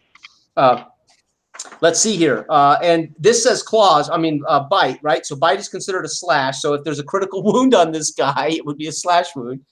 Okay, so go ahead and roll. So he's kind of surprised you're coming at him, right? This is amazing. God, dog. He does not have moves. So his agility's 3, his melee's 2. Okay. All right. So I am rolling for. You were rolling to hit melee. So that would for this. Oh yeah, I guess I should give you the statistics of this creature, shouldn't I? We're using cat, right? It's the closest thing we could find. This is fantastic. So our first combat of the night is you're a mad squirrel. Are you kidding me? This is classic. I'm happy we decided to do this. Are you kidding me? I'll never forget this. I will never forget this adventure. I'm never going to be able to watch Christmas Vacation the same way. Oh my God! I can't find a cat. Okay, so you have a strength of 1, so that's going to give you 1, and you don't really have an attack, so it's 1, right? You're gonna have 1 roll for attack, 1 6. All right, Woo. my 6. Hey, well, I rolled it. I rolled it. Nice. Yeah. He's going to take his fast action as a dodge move. Nice, Dale. I trust you. You do not have to prove anything to me. I trust you. He has 2 agility. He's going to try to dodge that attack, right? So all he has to do in his fast action is roll a 6 to dodge you. 1 and a 3. He does not dodge you, and you do 1 point of damage to his strength. Nice, right? Okay, and I can feel the illusionary venom like purging out of my teeth. So you sink your teeth into him and you don't let go. Is that what you're saying? Yeah, I'm trying to pump the venom in. So he's spooked that you're coming at him, and then you're biting. What are you biting him? Tell me what you're biting him. Okay. A killer squirrel. What I actually went for is the skin. So wherever he was least, you know what I mean, padded. Mm-hmm. So I mean, as far as me striking, it's a vital area. So I can get to his neck. Okay. That's what I want, but it's as far as I can jump. You know what I mean? Right. Okay. So he reaches out. He's reaching down. He's hoping to catch a squirrel for dinner, and you caught him. Right. Maybe got a hold of his collarbone or something through his ratty old shirt. Remember, these guys are barely dressed. Right. Okay. He tried to dodge and couldn't. He took a point of damage. Now you still have a action, and you might want to save it for a potential dodge roll if he hits you, because on this turn he's going to try to hit you, right? Yeah, because you're biting him. So if he hits you, you can take a dodge move, right? Or you can use this fast action to move away or try to move away. Yeah, well, when I jumped in, I wanted to do like that, and it's a strike, so it's like that and then back. So if he hits you, you'll have a chance to dodge it, is what it amounts to, right? As he tries to hit you. All right, here he goes. His melee. Well, I mean, what? Go ahead. Well, I mean, I wanted to do a strike and then, you know, as a snake, and then leave real quick. So I want. So you're going to use your fast action to. Okay. Yeah. All right. So now, you're still at arm's length as he tries to attack you. He has 4 dice, melee and his strength, and he as you bite and leap away, he's flailing at you, right, in arm's reach. I got a 6, so that's a hit. He does with his bare hands. I should write all this stuff down, but again, that's the thing about playing games where everything's randomly generated. You got to really either jot this stuff down or keep it right handy. His weapon, he does have a basic, simple weapon, right? So 1 point of damage. So you'll suffer 1 point of damage. The cat. Oh Lord. Now remember. Because you chose to dodge away, you can't dodge him. So let's see here. Cat, your agility is a 5. Your strength is a 1. So that would knock you to 0, which means he's broken you. And that is slashing damage, right? So you would be at 0 unless you want to use your pride here and push and maybe do something. Do you have a pride as a squirrel? My pride as a human was in the fact that just with me having empathetic communication with the animal kingdom and Mother Nature, and feel like I am its crusader, basically. Okay. So I feel like I've got almost not like a deity, but you know what I'm saying? Okay. Like I'm the manifestation of its protector. So when I'm doing stuff, I'll add it, add a little bit of extra edge or gumption to it. So as inhabiting this form, which you believe you are, you have in a way a rightful will to do. If you want to put your pride on the line, I'll let you make a dodge roll with your agility of 5 as a squirrel. That can avoid this hit. Yeah, I think I think I'm a snake. Right. I felt like why I chose that is to the most dangerous in the kingdom to just take something out. Right. So I really had no fear I was going to kill it. Great. And okay. off. All right, so you are reduced to 0 strength, which puts you at what's called broken. And now we roll the critical injury chart to see what that means to this poor little squirrel. 45, broken arm. It's not lethal. Two-handed weapons are no longer used as they can be used. So 2 dice 6 times. So you will have so write this down, broken arm for 5 days. So one of your little squirrel arms has been broken. 1, 2, and 3, it's your left arm. It is your right arm. So you have a broken right arm, and it'll take 5 days to heal, right? Or 5 weeks, maybe? Is that what it doesn't say here? Probably days. We'll count it as days. I don't know if it tells you. It's just D6. Okay, so he smacks you with this.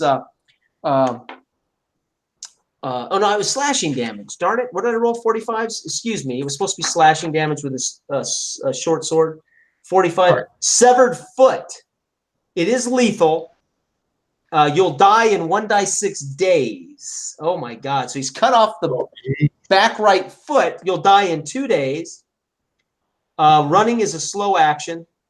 Healing time, it's permanent. So you've lost your right. We'll assume as a human it'll be probably a foot, but as a squirrel it's up to your like knee, right? And you'll die in 2 days. So he has lopped off your foot. Meanwhile, you're not dead, and you can certainly continue to fight. You have initiatives. Round 2. He obviously seeing he's done a good deed here, and he's thinking, he's salivating. Here I sent those losers hunting, and here you come to me.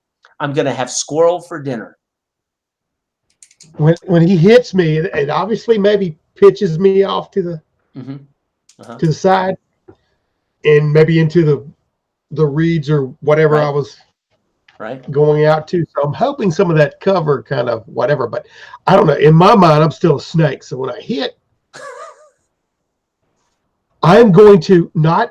I think what I did is inject my poison. I'm waiting for him to drop. From a snake's point of view, so I'm trying to stay get away into it, and then find maybe a burrow or something to dig in or whatever, and await the next one's coming up. But I know that I've been hurt, even though it's not in my brain that I have a foot, right? You know? So you want to just counter? You just want now you can right now you're moving it slow, so you couldn't outrun him, so to speak. Or do you want to just counter every swing? He gets an attack slow or fast, and then you can always dodge that. Oh yeah, I'll be dodging if he's thrashing through. I'm trying to stay inside the reeds or whatever, and find some kind of a burrow or a hole to go down into. Okay, so we're going to give you cover because you're diving into these reeds and into these areas. So we're gonna take 1 off his melee skill, so he's down 1 because you kind of got cover, right? And then you're going to get to roll. You get to roll 5. Now you're wounded though; you've lost a foot and you're slow. So let's actually cut your agility down to. No, I can't really do that, right? Because I can only affect your skills. So your agility's 5, so you're going to get 5 dice to dodge anything if he hits you. Okay, so he's gonna. Yep. I'm just saying, logically, maybe I don't even really register yet that I have a foot because I think I'm a snake. Right. And my adrenaline's going. Right. And I'm just trying to find a hole to go into as a snake. Okay. But awesome. So okay. You've scored 4 willpower. You started the game with no willpower, and you've. I haven't pushed any rolls to score willpower. He's failed his roll, but he is starving. And he's angry because you bit him in the chest. He sees he wounded you. He's going to push. So I get to roll 2 dice. Oh, and he hits you. So again, go ahead and roll your dodge, which is 5 dice. 5 dice. You did get a hit. Okay, I did not. I got a 5 and a 4. Nice. Oh my gosh! So he hits you again. So this is another critical wound, right? Wow. Yeah. I'm sure we could. Whoops. Let me. So he literally, your first character may die as a black mamba squirrel. 53. Oh my God. 53. Ruptured intestines. It is lethal, but you're already dying from the leg wound. You'll be dead in 1 dice 6 hours. 4 One hours dice. will die. Disease with virulence. Oh wait, no, ruptured attendance. Disease with virulence of 6 would come on you. Okay, so you need to put down ruptured. You're going to die in 4 hours. So now you may feel this. This is strange. It's like he's chopping you up. He's hit me, and I'm just, going back and forth trying to find some exit. But repeat what you said about there, about what I need to write down. Let's see. Ruptured attendance. It is lethal. You'll be dead in 4 hours. There is disease with virulence of 6, but we're not going to worry about that, right? Well, I kind of am, but disease with virulence. Right. So what would happen is you would roll. I would get to roll 6 dice. Let me grab 6 dice here. 5. So I get to roll 6 dice against your endurance, and your endurance is your strength. And with this creature, your strength is 0 because you've been wounded, right? So you would not get a die roll. I would get to roll 6 of these, and I don't get any 6s. So the disease wouldn't set hold in your intestines. Okay, so you won't get disease from this. That's too bad. I was wanting to spread it to him. All right. So no disease, but you are on pace to bleed out here and die in 4 hours. You've lost a foot. Your intestines have been, not pretty, not pretty. See, in D&D, you would have just died. You would have just died. Game over. Yeah. We're having a lot of fun. Yeah, I'm trying to fight for my life, and I'm, especially with my, Now remember, you can still turn. You got a willpower point, so you can turn yourself. You can cast yourself back into you, right? There'll be another magical mishap, but you have a willpower point, so you'll come out. You'll be with your intestines stabbed. Now, as far as my intellect or whatever. That'll all go back to, of course, you had 1 injury due to the mishap, so you'll go back to your normal wits, but -1. Right now in the squirrel form, you're at 0 wits, 0 strength. So you've taken 2 points of damage, so that means your character, if you change back, your strength is at 0, because you only have 2 strength.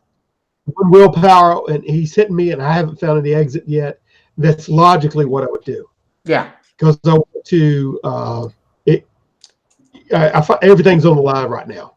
Okay. And he's hitting me, and I can feel myself drifting a little bit. Yep. So I do the final cast. Okay, and I'll make a mishap roll. So all you need to do is roll to see if just roll that 1 die. All right. My last willpower. Yep. I got a 5. Okay. Mishap is 12. Someone witnesses the magic and tells others. Your reputation increases 1 step. Oh, so add a reputation. And one of the guys hears this guy yelling, "Food, squirrel!" And as he comes out of the bushes, he sees you transform into this man with a mask and a quarterstaff. And the guy wielding this, I'm going to make a fear check on him because you've went from a squirrel into this man. And he does not succeed. So he is suffering a little fear here. Let me go back. He's absolutely caught off guard that you've changed. So I got to go back here. Wow. Okay, so you already have initiative on him, but he's somewhat shocked. And we're going into round 2. The other guy, I should make a fear check for him too. And he's going to end up maybe... Okay, the other guy does not. Oh, let me grab my dice.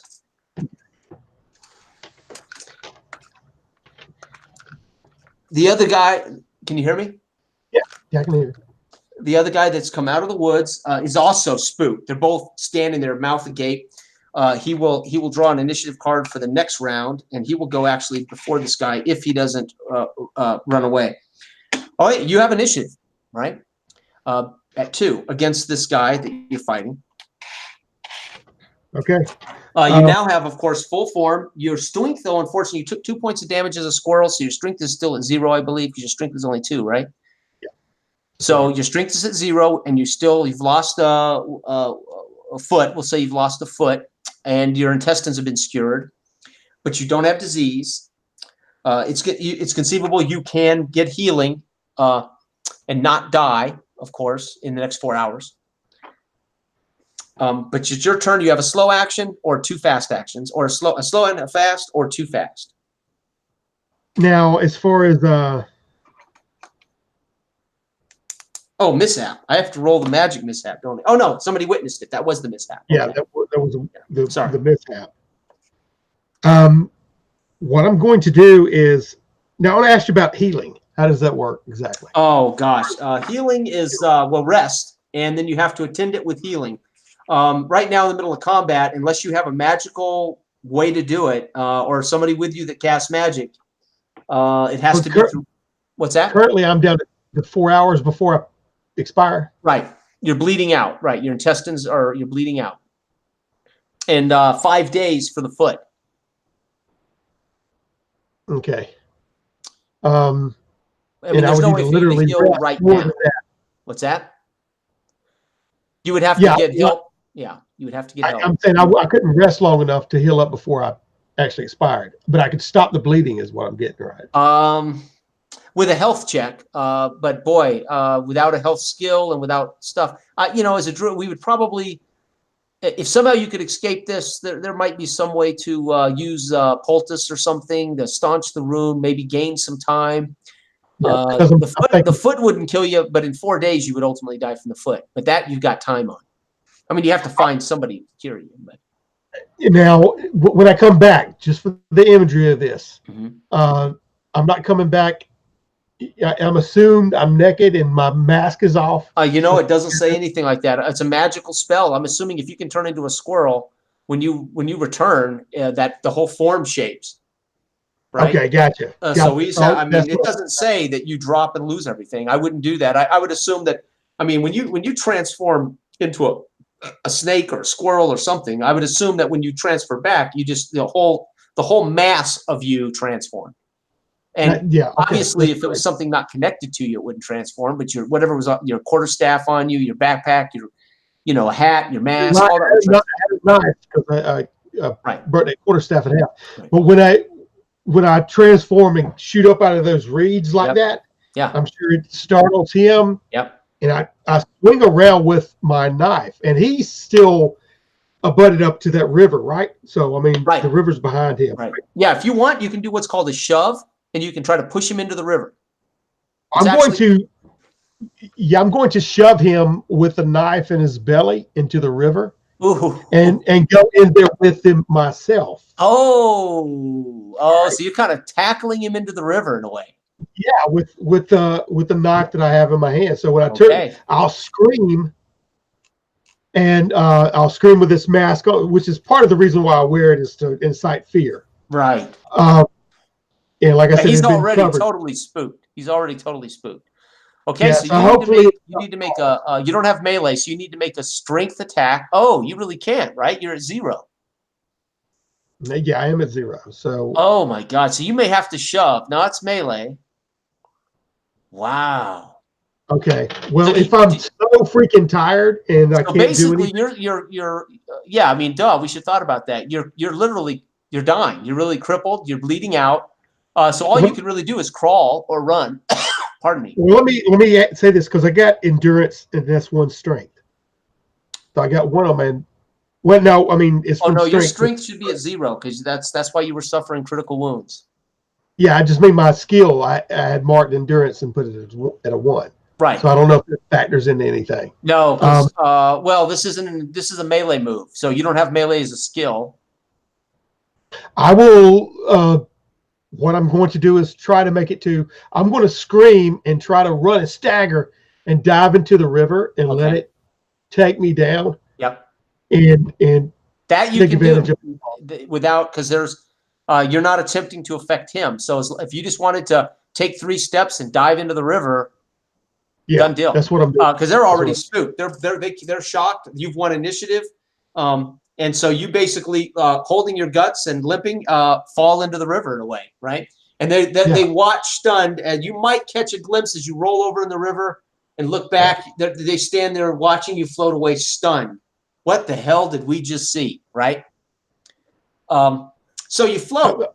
How long you want to float? They're not chasing you because they're like, what the what the hell was that? Yes, I don't. I'm just hearing the water all around me. Uh-huh. I'll go try to get my breath. I know I'm out of strength and everything. I'm pretty lifeless. I want to try to get across the river in the same fashion I did, letting the river carry me. Okay. Until maybe a bend where I'll wash up on the side, and I want to take some of this silt and river silt, which I believe the earth is good and will help heal me as far as my practice, and start applying it to my wounds. Okay, so you float down about 150, 200 yards on the opposite side of the river. You pull yourself up. No problem there. Let's take a look at healing. As a skill here. It's based off empathy. I've got 2 levels in it. Okay, so you need to make a now is that where's dang it, I cannot find it. See. Yeah, healing, make a healing roll. But I need to look. I think you have to set camp and heal, but let's take a look here. You're going to shove this in. So let's narrate. You're going to bring yourself out of the water. You're going to pack this soil into your wound, which will be a healing check. And then you're going to basically, you're going to, I'm assuming, not even bother to make camp. You're just going to rest, right? Yeah, my camp will be in the little bend in the river, the silt laden and everything. I'll pull myself half up out of it and rest, pretty much pass out. Okay, so you don't get the healing, as you didn't take healing as a skill. So you do. Yeah, I did. Oh, you did? I got 2 on healing. Okay, so your empathy is 4, right? Empathy is 5. 5 plus healing's 2, so you get 7 dice. Yeah. Hold on now. I don't know if any, since I'm a druid and I'm trying to, use the earth or soil, silt basically from the river. Wow, hold on now. And he leaves to cover it and whatever else. So save a life. This is the most important application of healing, is giving first aid and saving the life of the fallen comrade who has suffered a critical injury. A failed roll at this point could mean the end of your patient, so be careful. Read more about it on page 108. So that's what you're doing. You're saving your own life right now, right? Yeah. Unbelievable. This is cool. This is so cool. Okay. Yeah, that I didn't anticipate that squirrel. Oh. The heal time will be reduced by half. Remember, 5 days for the foot to heal. I mean, at least not kill you, or you'll die in 5 days. And then the heal rate is 2d6 for both. So to heal your foot would be if you succeed. Well, we'll do this when you succeed. So your foot currently is 6 days to heal. Your intestines are 10 days to heal. So write that down. Foot 6, intestines 10. But if you save your life, they'll be cut in half. Okay. Okay. And this is sweet. Okay. And while I'm laying there, I'll be communing with nature and whatnot, and talking in that, Whew. If your strength is broken and you have suffered a critical injury, you might be at risk and will die unless you are treated in time. Read more below. Okay, so critical injury. Here we go. Healing. So you need to make that 7 dice roll, and the more 6s you get, the more points you get back on your strength. Remember, your wits came back to 4 because you were already at 0 when you came back into the human form. You got your wits back to 4. Okay. But that will heal with rest. That will heal with rest. But that's empathy, and empathy's 5. So I get 5 and then 2 for healing, right? Because that's your roll. You're going to roll 7 dice. But your wits, though, was a 0 as a squirrel due to the mishap, but now it's a 4, is all I'm saying, or 3. Your wits is a 3. Gotcha. Okay, well, but that'll heal once you sleep, right? Okay, so go ahead and roll. Let's hope you get a lot of 6s here. Okay, and as far as the situation, I'm applying this stuff to me. I'm making all kind of animal noises and everything, just communing with nature and calling out for maybe help. You know what I mean? In other words, wanting an animal to come up and maybe lick wounds and whatever. Okay. Calling out. Tarzan. Okay. Love it. Love anyway, it. Here we go. Oh, you're not going to believe it, Jason. 0. Oh, did you get any 1s? No, I got no. Then you got to push. You get to re-roll everything. You got to, if you didn't get any 1s or 6s, re-roll them all. This is a willpower. Give yourself a willpower point. Yeah, they were all 3, 4s, and 5s. And don't forget to give yourself a willpower because you're pushing. Now you suffer. So you need a 6. If you get any 1s, you're going to suffer even more damage. Okay, I got 1 6. Oh, so you got 1 strength back. So you're healed. But you only get 1 point back in your strength. So put your strength at 1 because you were at 0, which means you have 1. I think you had 2 total, but you're at 1 strength. So you did manage it. And from as you lay there breathing hard and concentrating and packing a poultice and packing your foot, you feel around you are squirrels, and maybe a deer comes up and nudges your head as you slowly heal. You are still without a foot. Now the healing for the foot is in 3 days. The healing for the abs is in intestines is 5. So those will be fully healed in that time, okay? You'll never grow the foot back, obviously, but I mean, it wouldn't be a detriment, right? Okay. So you need to mark those down. Foot 5 days, abdomen, intestines heal in 5, foot in 3. You're at 1 straight, so you've saved your life. You have absolutely saved your life. I just know that I need that staff now more than ever. More than ever. And it makes me crunch. And you're laying among the bank of this river. Once in a while, you hear yelling, like those guys are out, kind of walking up and down the other side of the river, looking for your body. They're assuming you're dead. You know, he knows he cut off your foot. He saw that he had gutted you, but they don't get close. The deer's there, and you're laying. Again, now we're at night, right? I mean, the quarter day was evening when this happened. Your maybe night's fall. Do you want to just sleep here? Just fall asleep? Well, yeah, and I want to try to, if I got 1 willpower. Yes, sir. Oh, geez, Louise. All right. Well, I'm going to, if I'm awake and hearing this, you said 125 for spells, right? Yes, sir. All right. For your spells, it's 125. Yep. And now remember, there's also general spells. Seals, sense magic, dispel magic, obscure magic, blind magic, bind magic, and transfer. I don't know what, I think transfer is teleport. Right? Yeah, that's 3. That's right, 3 though. There's, well, healing, arm's length, and it's rank 1. Nature's cure. Yeah, you can only cast your path or general spells. Okay, gotcha. So you couldn't cast the healing stuff from the path of healing. Right? That's a different path. Now, you can always buy that path. Well, as a druid, I don't know. Is that part of the path? I don't know if you can buy that path when you level up. That may not be a druid magic path. I don't remember. But fortunately, you've saved your life. You will not die now in 4 hours, and you won't die in 5 days from the leg. Right? Your wits are still down 1 because you're obviously exhausted. Okay. This is unbelievable. I don't know how you survived that. I'm sure we did something wrong, but you know what? Shit, I don't care. It was fun. We may not.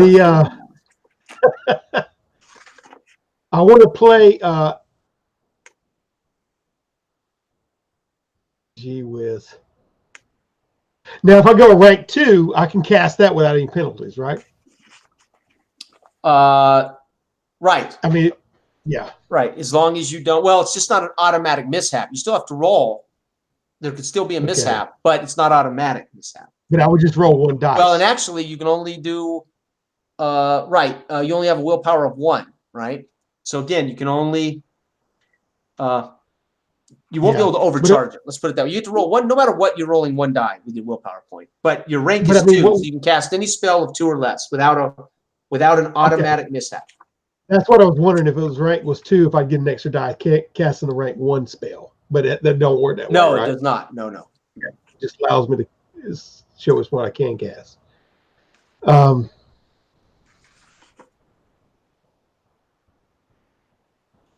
Now I'm going to lay there, and I'm not going to try to draw any kind of attention to myself. I'll slather myself down with the Black River, silt, Okay.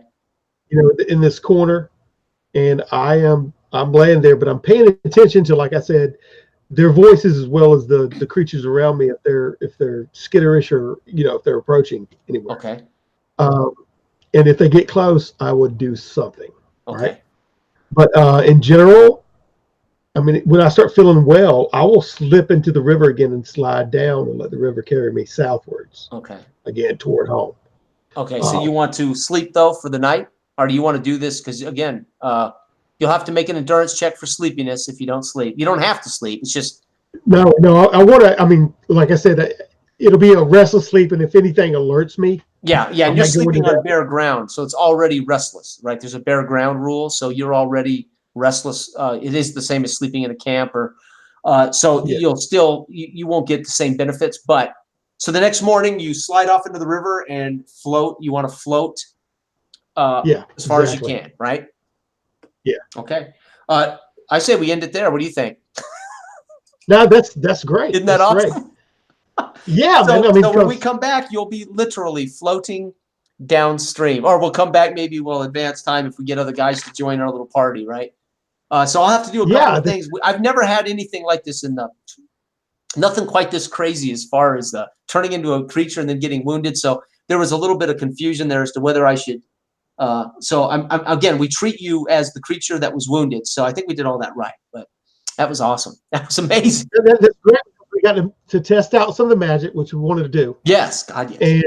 And also the fact that your wounds dictate when you will die, and you have to stop that from happening. Yep. So it's not just like you drop.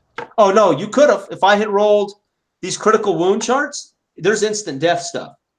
Cleft skull, you die immediately. But yeah, lucky for you, I didn't roll cleft skull. Yeah, but I mean, you still have to roll to see. There's still a chance that you can still survive. It's not like you reach 0, you're dead. Right. And that's entertaining.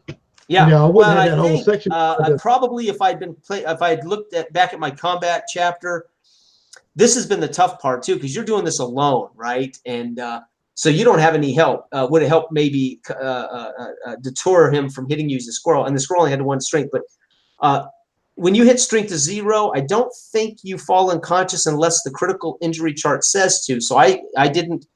So I didn't make you fall unconscious. So if you had fallen unconscious, they would have had squirrel for dinner, right?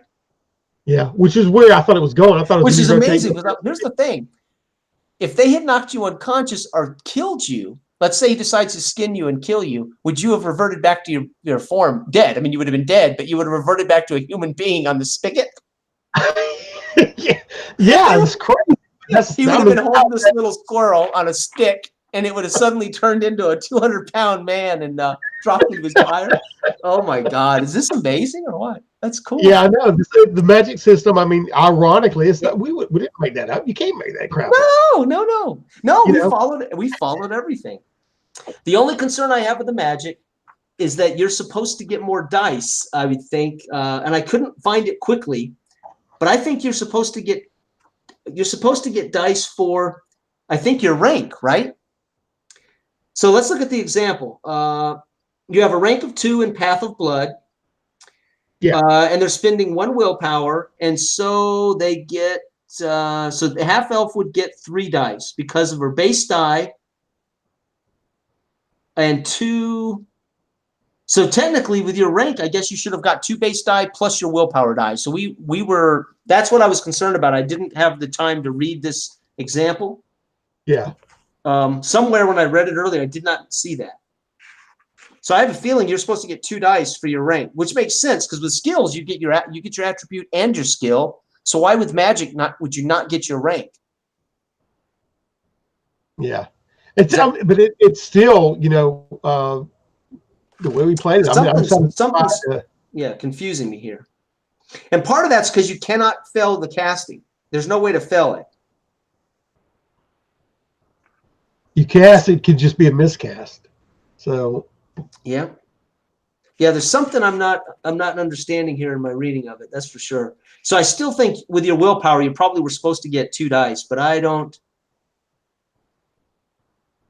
I'm having a heck of a time contemplating it right now. Probably because I'm a little tired. But either way, either way, it was fantastic. So No, I'm not disappointed with that at all. No, You know, it's and cool. if we have to tweak it and it is a test, Oh little yeah. test Oh, run. yeah.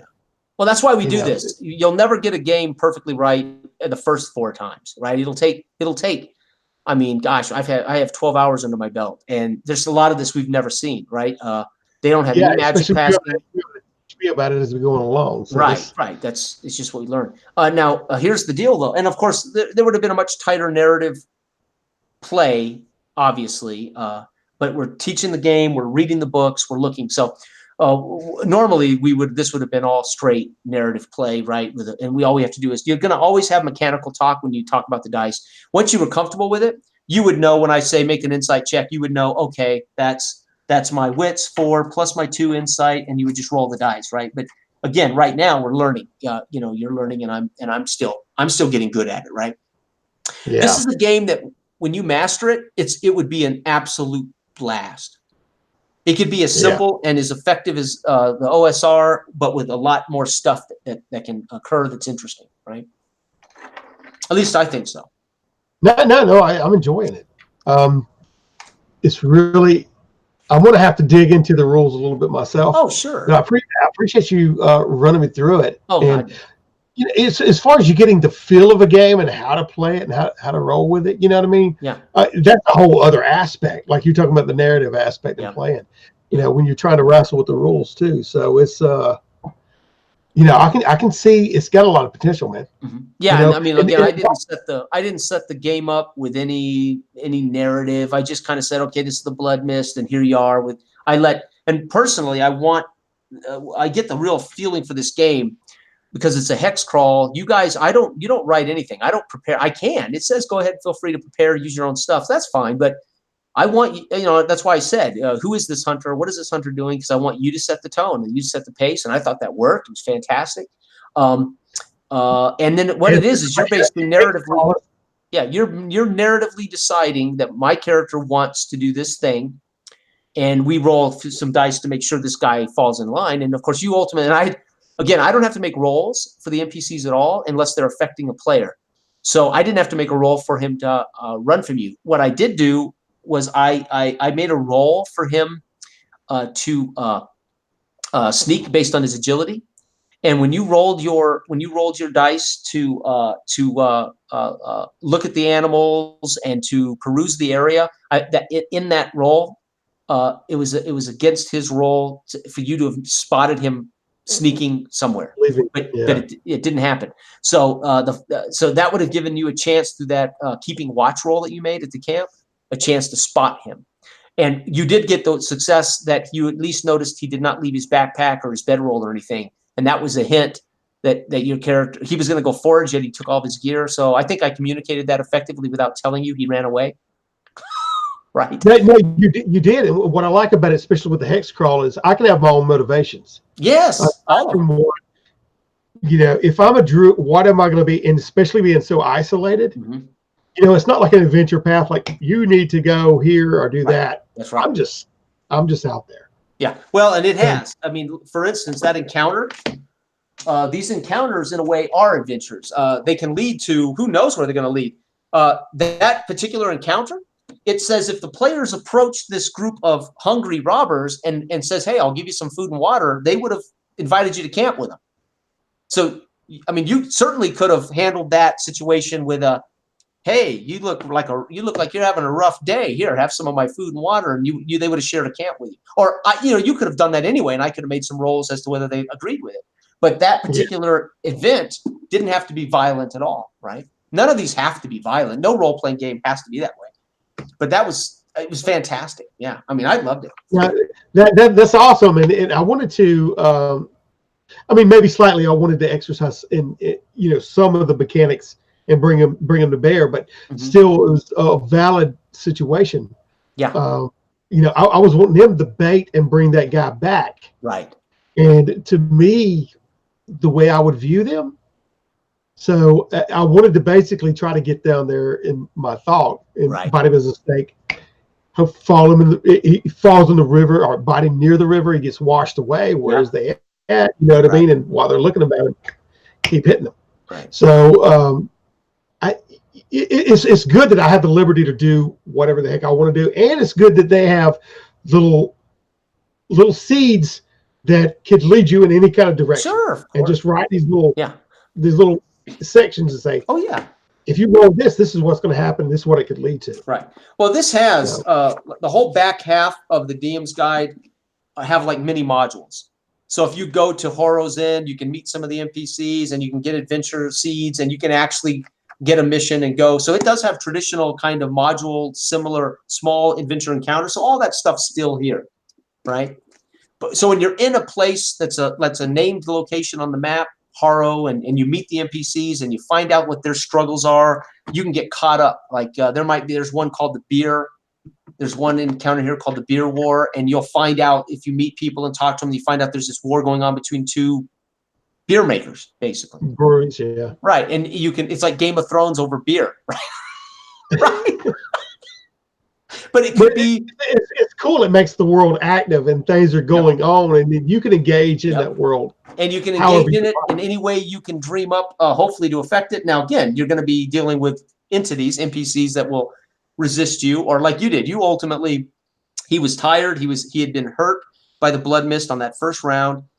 He was exhausted and he was terrified of you. So at that point, he's like, I got to get away from this guy. He's insane. He's dangerous. So, he again, I don't have to make any rolls for him. He's going. He's running. He's going to get the hell away from him. When you talked about the renowned, whether you're infamous or famous, and it depends on how they view you. Yeah. That's when that's, I mean, like. That's what I said. By the way, remember, you earned a reputation. You're up one.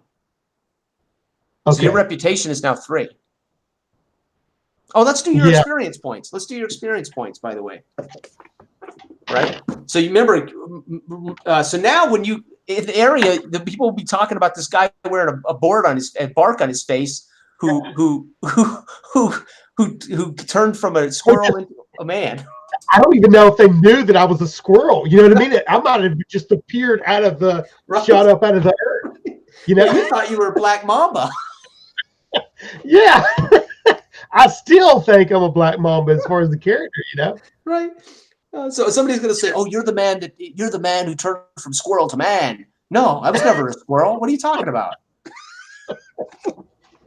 Oh, geez, Louise. Yeah, and when you'll say, "No, I was the black mamba," they're going to go, "Dude, that guy is crazy as hell." People are going to. So when you come into town and they hear your name, obviously as a GM, based on our history together, I would say they might think you're nuts, right? That might be your reputation. You're a crazy man, which is fascinating, right? Yeah, and I kind of want to go from I mean, that's where I'd be leaning if you stop if you stay in this area of the net.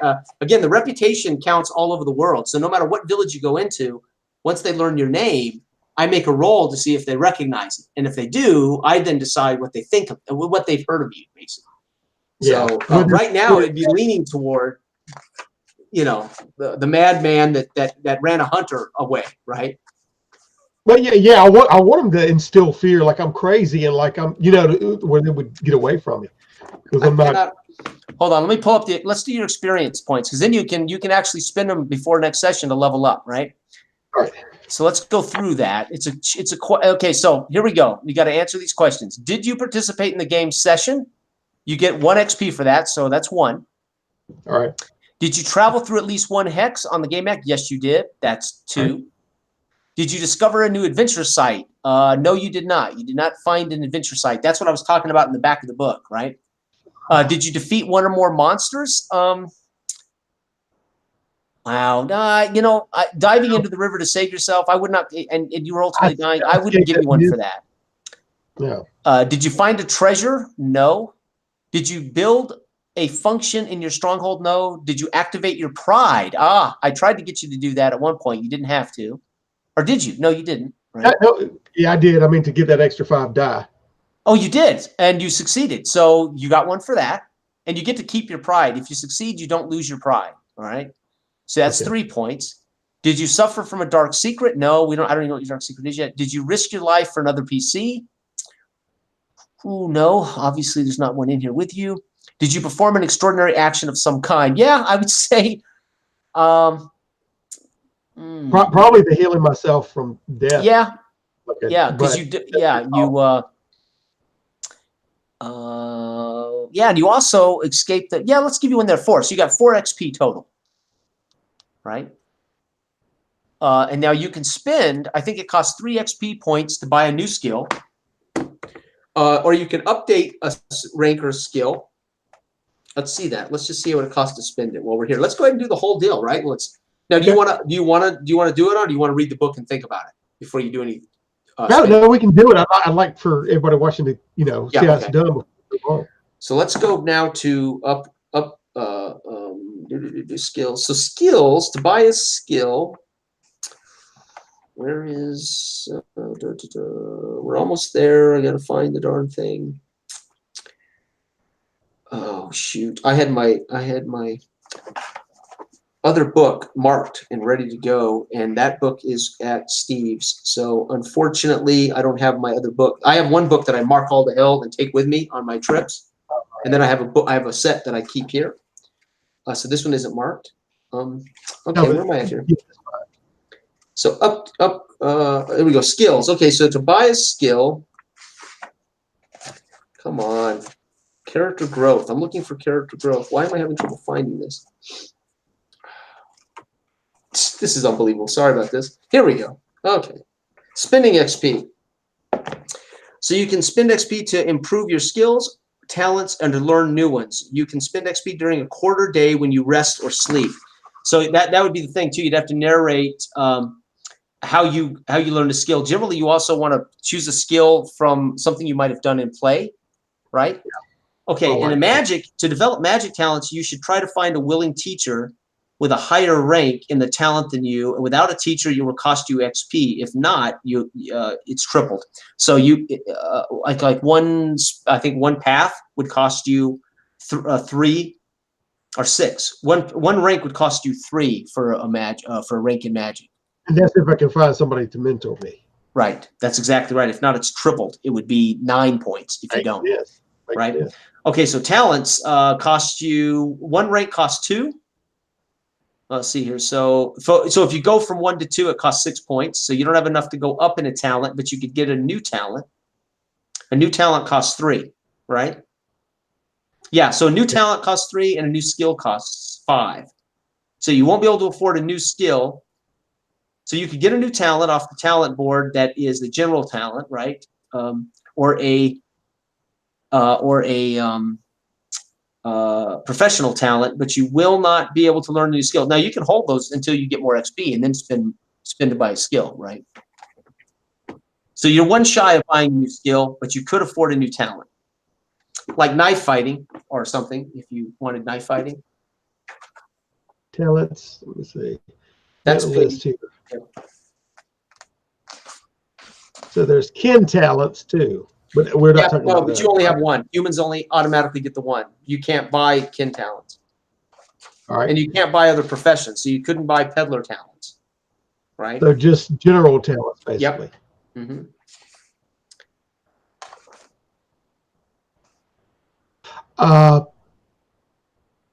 I'm going to go with what I'm.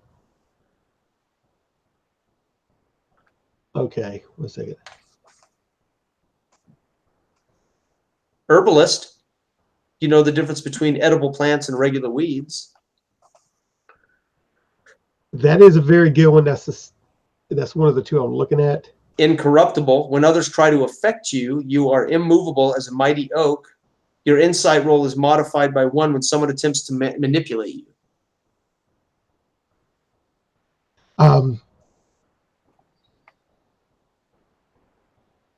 I'm going to key it off what happened at the last end, and key it off of what I had to do whenever I used my healing.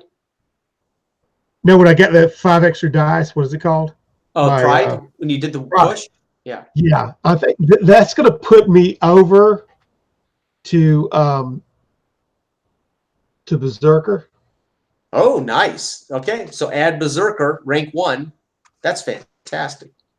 And again, this is a new talent you learned because of session, so you don't have to take time. Now, granted, you would reflected on this when you fell asleep on the shore and floated down the river for a quarter day. All you have to do is, in a way, reflect on this, and now you're a Berserker, right? Of rank. Or actually, there is no rank on Berserker, is there? It's just straight Berserker. Yeah. Yeah, because I feel like that's what I feel like the outside world is more of a threat now, Okay. facing what I face. Yes, as Yep. far as him, God, is you. yes. It would take to that. Sometimes it takes to those links. That's right. And you're, by the way, now you only have 1 XP left. So you spent 3, and now you save 1. And next time you can spin that with others. Okay. Gotcha. So you already have leveled up, right? Every session, and that's what I love about this. There is no actual leveling up. You level out. So there's no, in that sense, there's no sense of a level grind, right? You're still just as vulnerable. You've gained a little bit of choices, but you're not overly powerful. I mean, it keeps that lethality, and that it really reminds me of Ubiquity, X, Hollow Earth Expedition, the Ubiquity games. It reminds me of low fantasy Ubiquity. I'm not getting more powerful, so to speak. It's just I'm expanding my Yep. range of knowledge and Yep. abilities, and which could possibly theoretically help me stay alive. But the situations I'm getting in is more. That's awesome. I'm gonna need all the help I can get. Oh, Dell, this was so fun, my friend. I appreciate you saying let's do something. I'm sorry nobody else could join us, but that was last minute. I mean, we did this sucker at 10 o'clock this morning, my time, 10 o'clock in the morning. So I appreciate it. It's been so wonderful to be back and talking to all you guys and playing with you, man. I missed you guys. Yeah, I missed you big time, but playing with you and everything. So awesome. I'm glad you took the time out to play with me and show me the game. Yeah. Heck yeah. That was fun. We'll look into it a little bit deeper, and maybe we can and keep it rolling. Keep the ball rolling. Heck yeah. If not, we got plenty of OSRs and stuff too. So, yeah, I got. That's awesome. A whole bookshelf. All right. Hey, have a great night. I got to get dinner and go to work 4:30 in the morning. I'm a 4:30 riser for early morning, so I got to get. Same here. Thanks All a lot. right, y'all have a good night. Let Brian know we did this so he can watch it and he can maybe help us with some of the mistakes we made. If Brian's interested in sitting through this. All right. That's what we'll do. I'm gonna at some point over the next few days, I'll watch pieces of it and try to pick up where I made mistakes, and then it'll help us, right? That's the reason we do this.